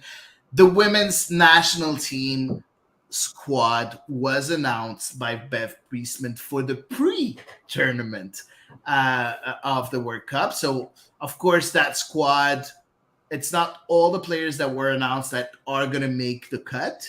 We'll see what's going to happen. Bev Priestman will have to make a lot of decisions before the World Cup. So let's look at the squad. So we have Sabrina D'Angelo, Lisiane Prou, and Kaylin Sheridan as goalkeepers. Defenders, Karisha Buchanan, Alicia Chapman, Vanessa Gilles, Ashley Lawrence, Jade Riviere, Jade Rose, Shelina Zdorsky. At midfielders, Marie-Yasmin Alidou, Simi Awujo, Jessie Fleming, Julia Grosso, Quinn, Sophie Schmidt, Desiree Scott, and as forwards, Jordan Heidema, Chloe Lacasse, Clarissa Larisi, Adriana Leon, Christine Sinclair, Nichelle Prince, Deanne Rose, and Evelyn Vian. Yves, what did you think about that squad that was that is called up for the preparation camp, knowing that 2 players will not be able to join for the preparation camp and were not released by their clubs before the end of the preparation camp, and that's Clarissa Larisi and Evelyn Vian, so the 2 players that are playing in Sweden. So go ahead, Yves. I'm not really surprised to see the names that are on that list. Perhaps I am a little bit surprised to see Desiree Scott's name on the list because she is still recovering from her off-season injury. And that's obviously a long road back for her. So I was a little surprised to see her make it, but all the same, she's considered such an integral part of this squad that I think Bev Priestman sort of is maybe crossing her fingers and toes and hoping she can be fit by July 20th in time for the World Cup kickoff. I think Bev Priestman has a really interesting puzzle on her hands when it's going to come to the forward situation because Jordan Heidema is finding her feet in NWSL. Yeah. She scored again last night. She's doing excellently. And, I think she has often been the number 1 go-to for Bev Priestman. And I've kind of had my doubts, but she really seems to be coming into her own this year. Plus, we have, obviously, Chloe Lacasse just absolutely killed it in Portugal. Clarissa Larisi is as well, doing really well in Sweden. Evelyn Vian is maybe not like quite as much of a breakout as last year, but still enjoying a good time. So I feel bad for Bev Priestman having to make a decision there, for sure. And I was a little bit sad not to see Gabrielle Carl be called up on the list. I'm guessing she probably maybe was sacrificed in place of Jade Rose, if I had to guess. Disappointing not to see her, but I think Bev Priestman is putting a lot of stock in Jade Rose's future, so I guess, kind of understand that. I don't know. What do you think? I don't know. Let's start with Elias, and I'll answer, of course. What do you think about that squad? I mean, this covers all of Bev Priestman's bases. This is a very balanced squad. I think this is again kind of like Eve. I wasn't too surprised. There is a very healthy mix of youth and experience, which is what you always want to see at tournaments like this. Again, I don't think that anyone got snubbed per se. I think there's always going to be some tough decisions. But I didn't really look down the list and go like, wait a minute, there's somebody missing here, in like a really big way. All in all, I think that this is, again, there are some cross fingers in terms of people to get fit in time, right? I think that maybe the reason that she was included is because the prognosis was maybe very optimistic. So like, okay, maybe she will be ready in time for the tournament. So I think that's maybe with rose-colored lenses, maybe that could end up, not being, buying somebody. But I think ultimately this is a very, very safe and very well-balanced roster lineup. Nothing really. Definitely, I would. Yeah, like no unknown factors. Exactly. Exactly. I think it was time to do a change of guard. I know I've been talking about this for a while, but honestly, having 2 midfielders that are at the end of their careers, with Sophie Schmidt and Desiree Scott, for me is nonsense. knowing that also Christine Sinclair is at the end of her career and also playing as midfielder, you have 3 players that are over 33 in the midfield. And for me, no, this shouldn't happen. This shouldn't happen. You're going to a World Cup, no free passes here. And I know that Sophie Schmidt has been playing well. I know that Desiree Scott is one kind of player that does play as a number 6, the only number 6, pure number 6 that the team has right now. Even if for me, Simi Awujo can do that game, or Quinn also can play that role. I still don't understand why you have so many oldies in that position. And I think that it was time. It was time to do a bit of a change. And looking at the defense, I love Alicia Chapman. I really do. She's amazing. But I think that you have some players that are able to do a good job. You do have Bianca Saint-Georges. That's really good. And I know that she's had that problem where she used the middle finger at one point. That was a while, Hattie. That was a while. I have a feeling that she's still being punished about that because I don't know. Maybe. I don't know. I think it was time. She's 25. It's right now that you're building. Yes, you're building. You want to compete for that World Cup, but also you're building for the next cycle too. So, at 25, in 4 years she's going to be 29. She should be in the midst of that national team. You also have the Olympics coming, and it was time, I think, for Bianca Saint-Georges, in my opinion. Gabrielle Carl is another one, and you talked about it, Eve. But I still understand Jade Rose being here. Yeah. I love Jade Rose. Believe me, I love Jade Rose. Yeah, because you do have, the central defenders. You do have Kadisha Buchanan. You do have Kadisha Buchanan. I think she's right now 27. You do have Shalina Zadorsky. That's also about 27, if I'm not mistaken. No, she's 30. Shalina Zadorsky. And you have Vanessa Gilles, that's 27. So you need to have that younger player as center back. So, and she can. What's interesting also with Jade Rose is that she can play as a right back also, which is really interesting to have that versatile player that you can put either on the right or as a central defender. So I like that. I still think that, Bev Priestman could have turned the page on certain players, even if, again, no disrespect for those players. Really, no disrespect. They've been amazing, but it was time, in my opinion. So we'll see. We do have a question regarding the national team, the women's national team, from Rhonda. Rhonda, no, sorry. No, you had it. Yeah, that's the one.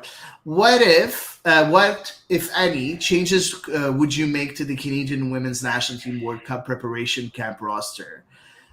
Someone tell Canada Soccer how to spell preparation. Preparation. Number one.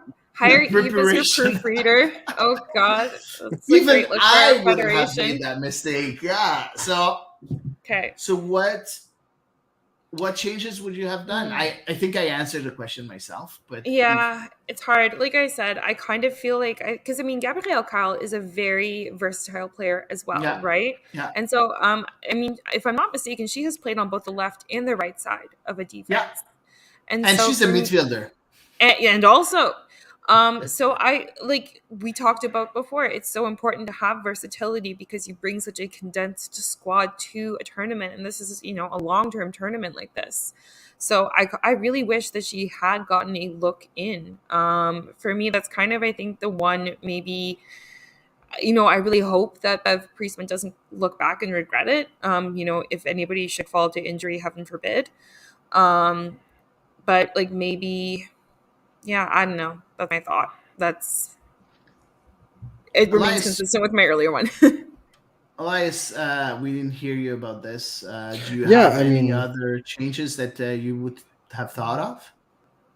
I mean, when you go down the depth chart, there's always arguments that could be made for, someone getting left off and someone making their way on. But ultimately, I do think that when it comes to bringing your best group, and it kind of also blends into the fact that there is a decent amount of older players brought here that could have maybe been, like you said, bring in some of the youth and bring in some people to have their first World Cup experience.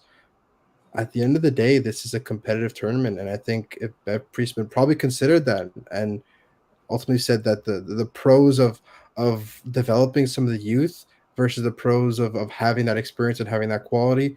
And I think she just went with that experience and quality because at the end of the day, they're no longer right. Or I mean, they haven't been these long shot. We're there just to kind of be there and show up and then do our best No. for some time now. They're not favorites, but they're definitely contenders. And I think that when you're in that situation, you have to balance introducing youth to this stage and bring in the more experienced players that will give you exactly what you need. So I ultimately, Bev Priestman really hasn't put a foot wrong with squad selection in the last few tournaments, and I kind of put my faith in that selection process.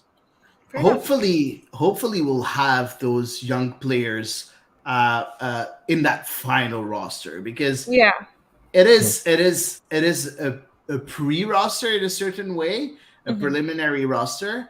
So you do have young players in each one of the positions. So you do have young players, with Jade Rose in defense. You have Simi Woodrow in the midfield. You have, of course, Juliette Grosso for sure. Also, she's only 22. And up front, I think she's definitely in there. Yeah. And you have Jordan Heidema, that's 22. You have Larisi, that's 23. So you do have young players. And I think it's going to be very interesting to see what will be the decisions.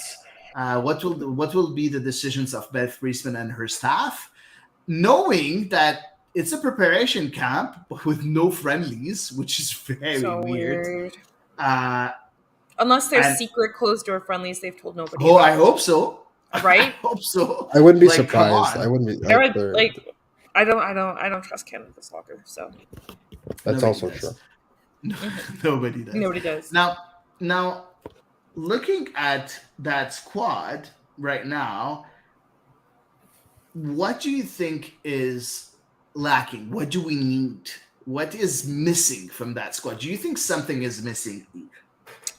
I mean, no. There are veterans with all kinds of leadership and big tournament experience. There are promising youth players. There are players who are in their prime and players who have just made huge, important moves for their careers. Like, overall, I feel like, I know, like, I gave my qualm, but overall, I feel like it's really balanced. And, seeing, I think we do have a lot of questions around maybe the attacking position now that Christine Sinclair is more dropping into a midfield role, but seeing the form that the European-based players have been in, when I'm looking at the striker role, plus Jordan Heidema so far with OL Reign this season, I'm not as worried as I normally am for that position going into a national team camp. I'm going to be honest. I think it's balanced. Yeah. I'm going to be honest. I was very skeptical about the evolution of Jordan Heidema, so I'm happy that she's finally scoring. Elias, what clicked for Jordan Heidema, in your opinion? I just think it's a change of scenery, right? Sometimes that's all you need. And, if it's a change of system, if it's a fresh start, then, sometimes, especially for forwards, that's all you need, really. And there's this kind of click, right? I think that she's going to go a long way in providing a lot of energy, right, going forward, because that's one of the things we talked about, especially during the She Believes Cup, is that going forward, they did really seem to struggle to find their attacking identity. Like, what is Canada? How will Canada attack? Right. And it seems to be that they didn't know. They tried all these different formations. They tried, front two with a 10. They tried a front three with a striker and two wingers. They tried a lot of different layouts, and it just didn't seem like anything was like, this is how we're doing it. Nothing really stuck out. So I think that's probably the one thing that's really missing from the squad, is just like this concrete identity of how they're going to play going forward. You know, how they're going to defend. It's gonna be a 3-5-2. Exactly, in terms of the way they defend and the way that they're structured. I think that's pretty set in stone. But in terms of going forward, you know, if they line up in a 3-5-2, does that morph?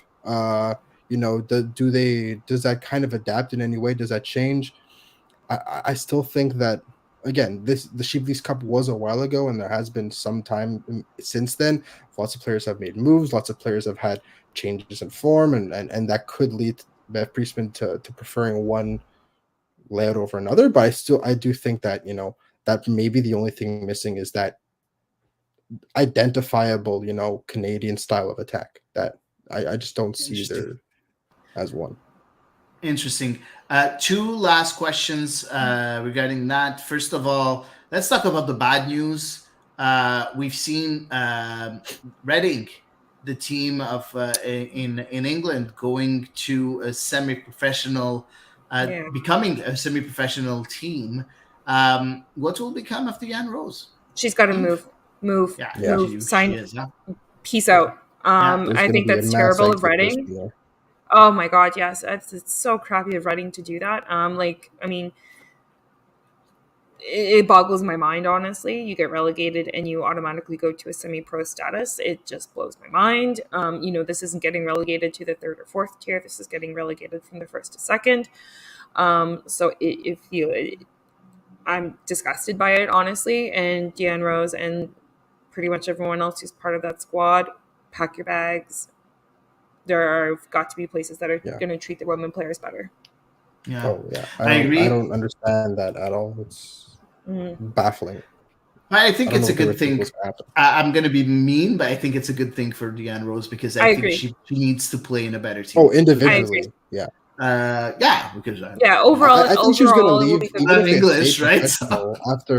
After relegation. I think that, you know, she was going to leave anyway, but she's in the last year of her contract, so this is just a nail in the coffin that, like, she has to get out of there now.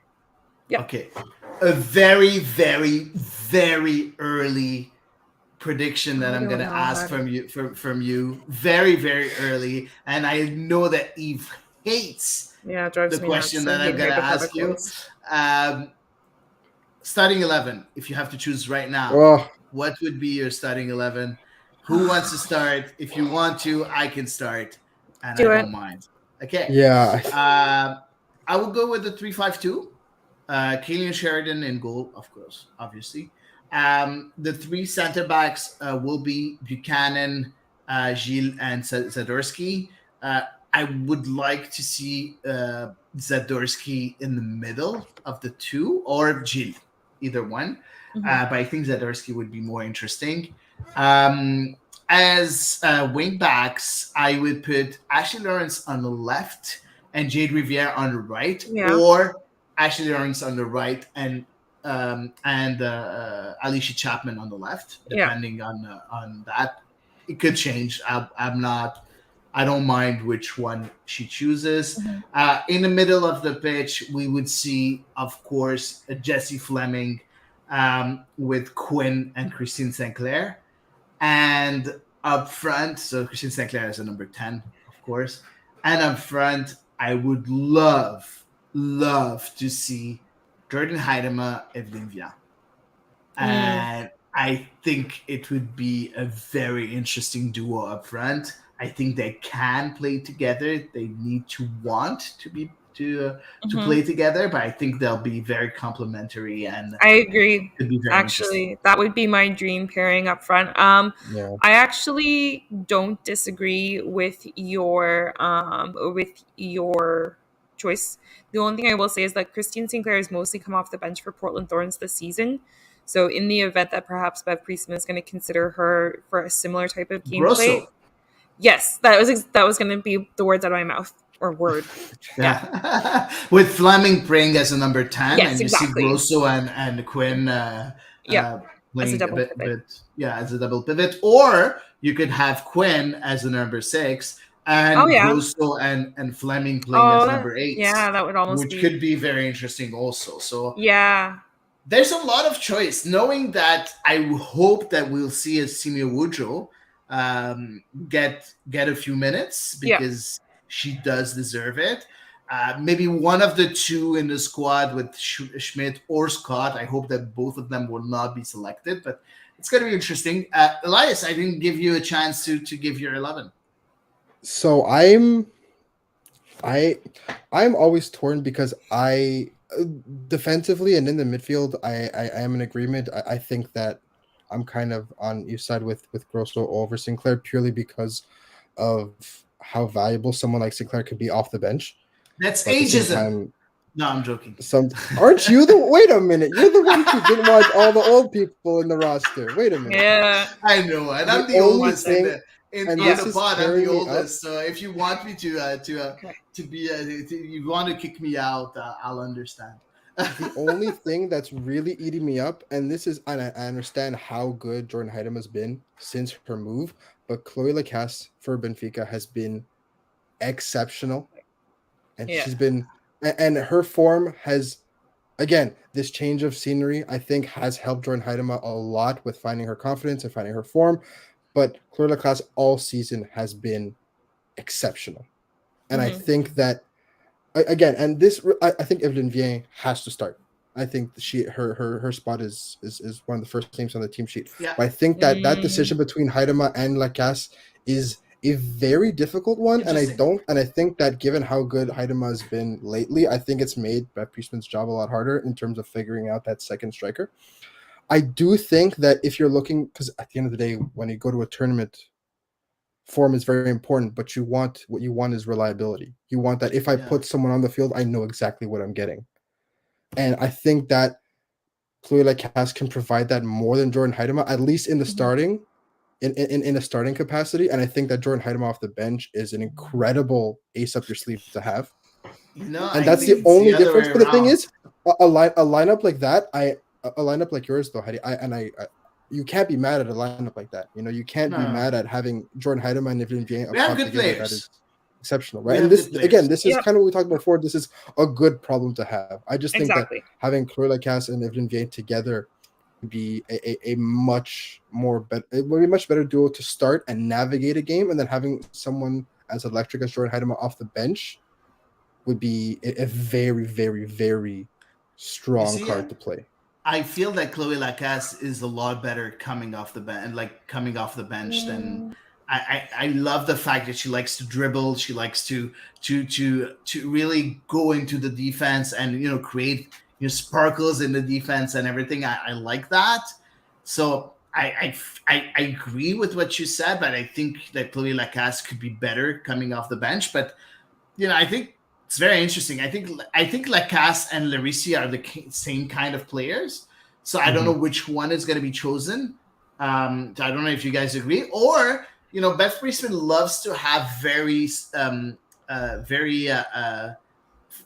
pacey strikers. Yeah. So are we going to see a Deanne Rose and a Michelle Prince up front? Because they are very, very pacey and very interesting together. So there's a lot of options for Beth Priestman, and that's very, very exciting. Eve, where do you think the Canadian national team will go if you have to give a prediction? Like, where will In the they World Cup. finish? In the tournament. I'm gonna be a pessimist, and I'm gonna say they're out in the quarterfinals. Oh, okay. A lot of I don't people are think it's saying that pessimistic they're at not all. gonna be able to qualify for from the group. So My G. I don't No. know that. Okay. That'd be really bad.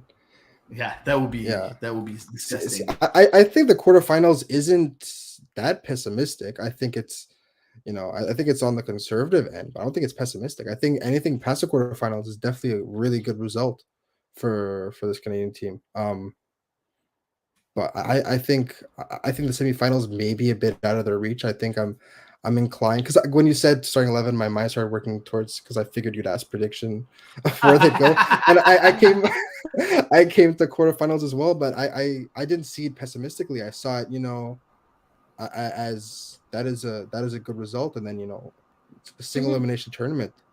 I just think the semifinal may be a bit of a reach right now. Right on. Yeah, I agree. It all depends on the draw, also for sure, and it all depends on Beth Priestman, and I think she's gonna have a very big role, and it's gonna be directly tied with the results. And depending on how Beth Priestman, coaches her team, that's, I think, because the talent is here. It's how you utilize it and how you put it on the pitch and how you make them believe that they're able to do something. And I think that's what's been lacking from that national team since John Herdman left. So hopefully, we'll see a Beth Priestman that's able to enhance the performances of her players like we've seen in Tokyo. A lot of pressure, I think, on Beth Priestman, but it's going to be very interesting, I think, to see the Women's World Cup. So that's it for that segment. Of course, we'll talk a lot about the Women's World Cup in the next few weeks, and of course during the World Cup, hopefully with exciting results. Let's move on to social media. We're gonna power through social media because I know you guys don't really like when we go too long on our pod. So we'll try to go very, very, very, very fast. So go ahead. Let's put the segment first, Eve. You have to tell me when I'm doing it because sometimes you do it and I don't do it.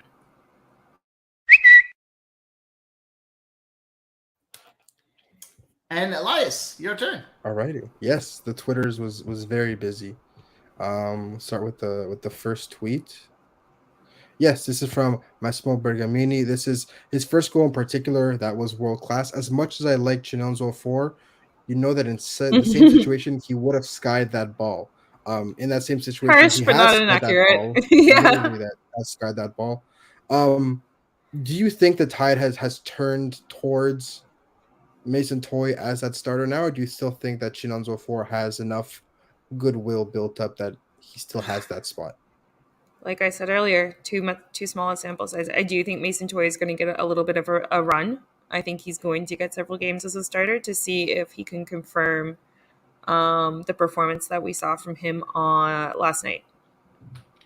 I agree, and it all depends, I think, on the opponent. Are you going to play with a 10 or without a 10? And it all depends. And for me, this is where we're going to see Toye or a 4, depending on the formation that you use.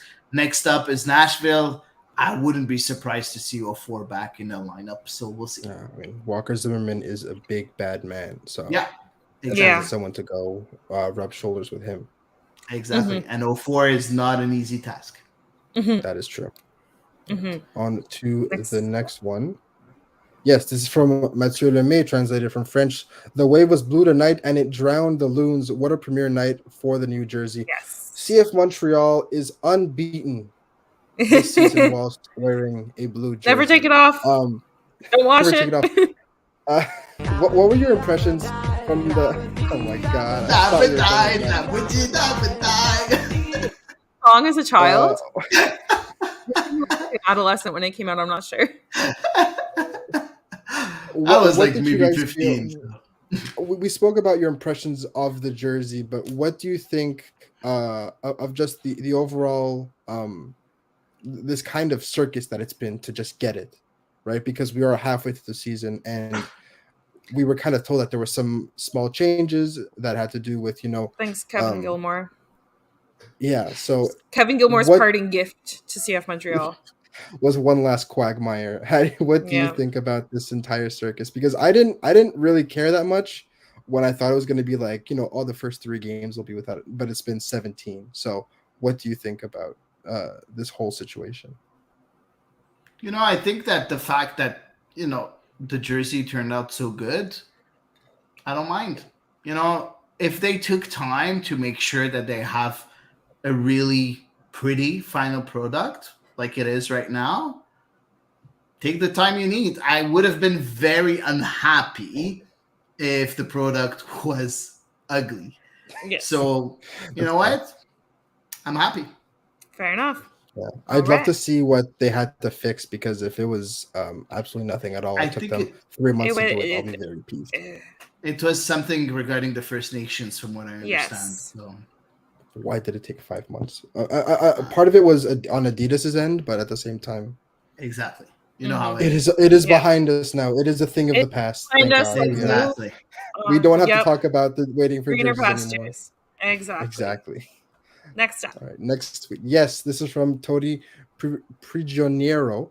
17,035 in attendance at Stade Saputo, 20,000 attendance at Percival Molson. Pretty impressive sports weekend in Montreal. The Yeah. first number, 1735, is what I wanted to talk about. Montreal has averaged 18,000 fans at Stade Saputo this season. Last year, when they were one of the best teams in the league and they were running over people, they averaged 15,000 for the whole season. Why do you think that this team and this group is getting 3,000 people per game more right now in the first half of the year? Definitely, I think, obviously they did start to consistently sell out kind of in, say, the latter stages of last season. And I think that built a lot of goodwill with the average soccer fan going into this season. And I think that's a huge part of it. Also, we've definitely seen, just more willingness, I think, from the side of the club, more as far as just connecting with the fans and taking the time to rebuild those bridges that were burnt down in 2021. And so that has definitely also contributed. Obviously, we know now that Section 132 is open this year as a supporter section, whereas it wasn't open for part of the year last year, or it was just regular admission, or like it was just like seating and stuff. It was closed off for a good chunk of last year. Exactly, yeah. And then for part of it, it was just regular seating, and then it returned to being a supporter section finally. So having that consistently as well, I think, is a huge contributor. But I'm going to tack it up mainly to the latter half of 2022. Yeah, I completely agree with Eve, and that's exactly what Patrick is saying. Also, Thanks, more Patrick. season tickets also from Robbie. Yeah. So you know what? That's true. They did a increase bit their of season all ticket that. base. I think Yeah. the results of last season are still being are still helping CF Montreal, filling their stadium, and if they continue on being that good at home, won't be an issue. Yeah, it's gonna increase and it's gonna be better and better. So hopefully we'll see Yeah. that I was more. surprised a bit that given how fickle Montreal sports fans as a market are, Yeah. that the start didn't kind of turn everybody off to the season. But it's good to see that Stade Saputo is bumping every single night. Yeah. Yeah, interesting. It's totally. good to see. Mhm. Yes. On to the next tweet. This is from Women's Footy. Such a solid decision from Jordan Heidema to move from PSG Yeah. to Orlando Reign. She's the best she's played in her career. Between Agreed. Heidema's form and Adriana Leon, already playing more minutes for Port Lanada than she has Still not the a ton, entire but yeah. season in Manchester. Still not a lot, but Mhm. she's already played more than the Yeah. entire season with United. That's so depressing. Do you think that more players will be that maybe feel not stuck, but do feel that they need a change?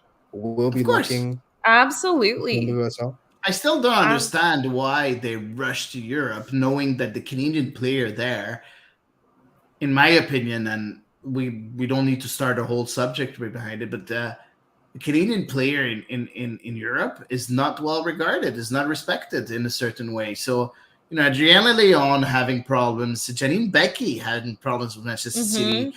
We've seen so many, it's mostly in England because, you see Julia Grosso getting a lot of minutes with Juventus. So, And a lot of love from Juventus too. and Yeah. same thing in France. France is going very well. Now, even Jessie Fleming last year, she didn't play a lot of games with Chelsea. So now she is playing a bit more right now, but still, I think the NWSL is still a very, very good league. So, Oh yeah. So I hopefully will see more players coming back. If they don't have playing time, they can come back to NWSL. They'll have playing time, and if they're good, they'll be considered with the national team squad, and it's going to be Exactly. as simple as that. And there's just one thing that I want to say. It still cracks me up when I see OL Reign, because I don't know if you know, but Lyon has sold that club. Mhm.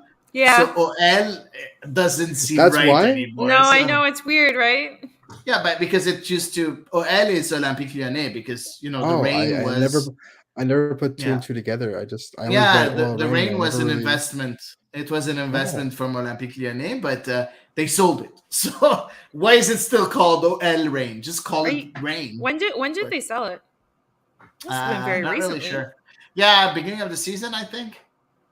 Well, it's Ah. funny now that a Yeah. former PSG player is tearing it up for the club they used to own. So a Yeah, little bit of true. tidbit there. But yes, on to Alrighty. the Yeah. fifth and final tweet. Yes, this is from Mike Lefebvre. This man is going to have his national team coming out party at the Gold Cup. Oh, This that's a is good about- call. Jaden Nelson. This is about none other than Jadon Nelson, who did score his first goal in Turkey. It was in Turkey, yes, in the second division. Is he someone that, again, we talk about playing the youth, we're talking about balancing youth and experience. Is he someone that will be a player for the future, kind of like all this new rush of oncoming Canadian talent, and that who do you think is at risk of losing their spot should Jay Nelson really cement Wow. himself as Very simple. a fixture in the Canadian team? Very, very, very, very simple. First of all, I love Yes, sir. Jadon Nelson. I'm so happy that I'm able to see that right now, because he's not a Toronto player anymore. So I love the guy. Second thing, there are a few spots available up front with the national team. Now, it's going to be a very, very interesting race I think to see who are the players that are going to get that spot. We do know that someone like Junior Hoylett is at the end of his career. We also know that our friend Lucas Cavallini is at the end of, not the end of his career, but he's not, for me, He's not at the- that level anymore. So, Yeah. so you do have, Koleosho, you do have Ugbo, you do have Jadon Nelson. All those players are going to be Ugbo, able who may to- be on his way to MLS, by the way. yeah, So- that's going to be interesting. Ugbo that got relegated with Troyes in Ligue 1. So, yeah, on his way to MLS. So it's going to be interesting. But I think Jadon Nelson has a chance to get that spot because he is very, very good. And I still don't understand why Bob Bradley released him or let him go, because I think that was a stupid decision. Well, clearly, they could use some goal scoring this season. That's for sure. But they prefer CJ Sapong, and that's good for me. Hey, Iowa Canola is also on the bench, so he's not getting any minutes either. No, Yeah. also true. Yeah. So thanks again. We're done with social media. Elias, thanks for the tweets. They were really amazing. Thanks a lot for everything. Eve, thanks for being here and discussing and analyzing everything. I think we tried to make it as short as possible, but we had too much to discuss. Thanks everyone for keeping up with us and to listen to our podcasts. Our content is always going to be free, but if you are interested, we do have a Patreon page, so feel free to go on our Patreon page and contribute, so you can help us grow the project. So hopefully we'll be able to show you a few things that we've been working on in the next few weeks. So that's it for this week. And one last time, I'll put you that song that we. Oh my god, how quickly can I click the end button? So that's it. That's all, guys. See you next week for episode 136.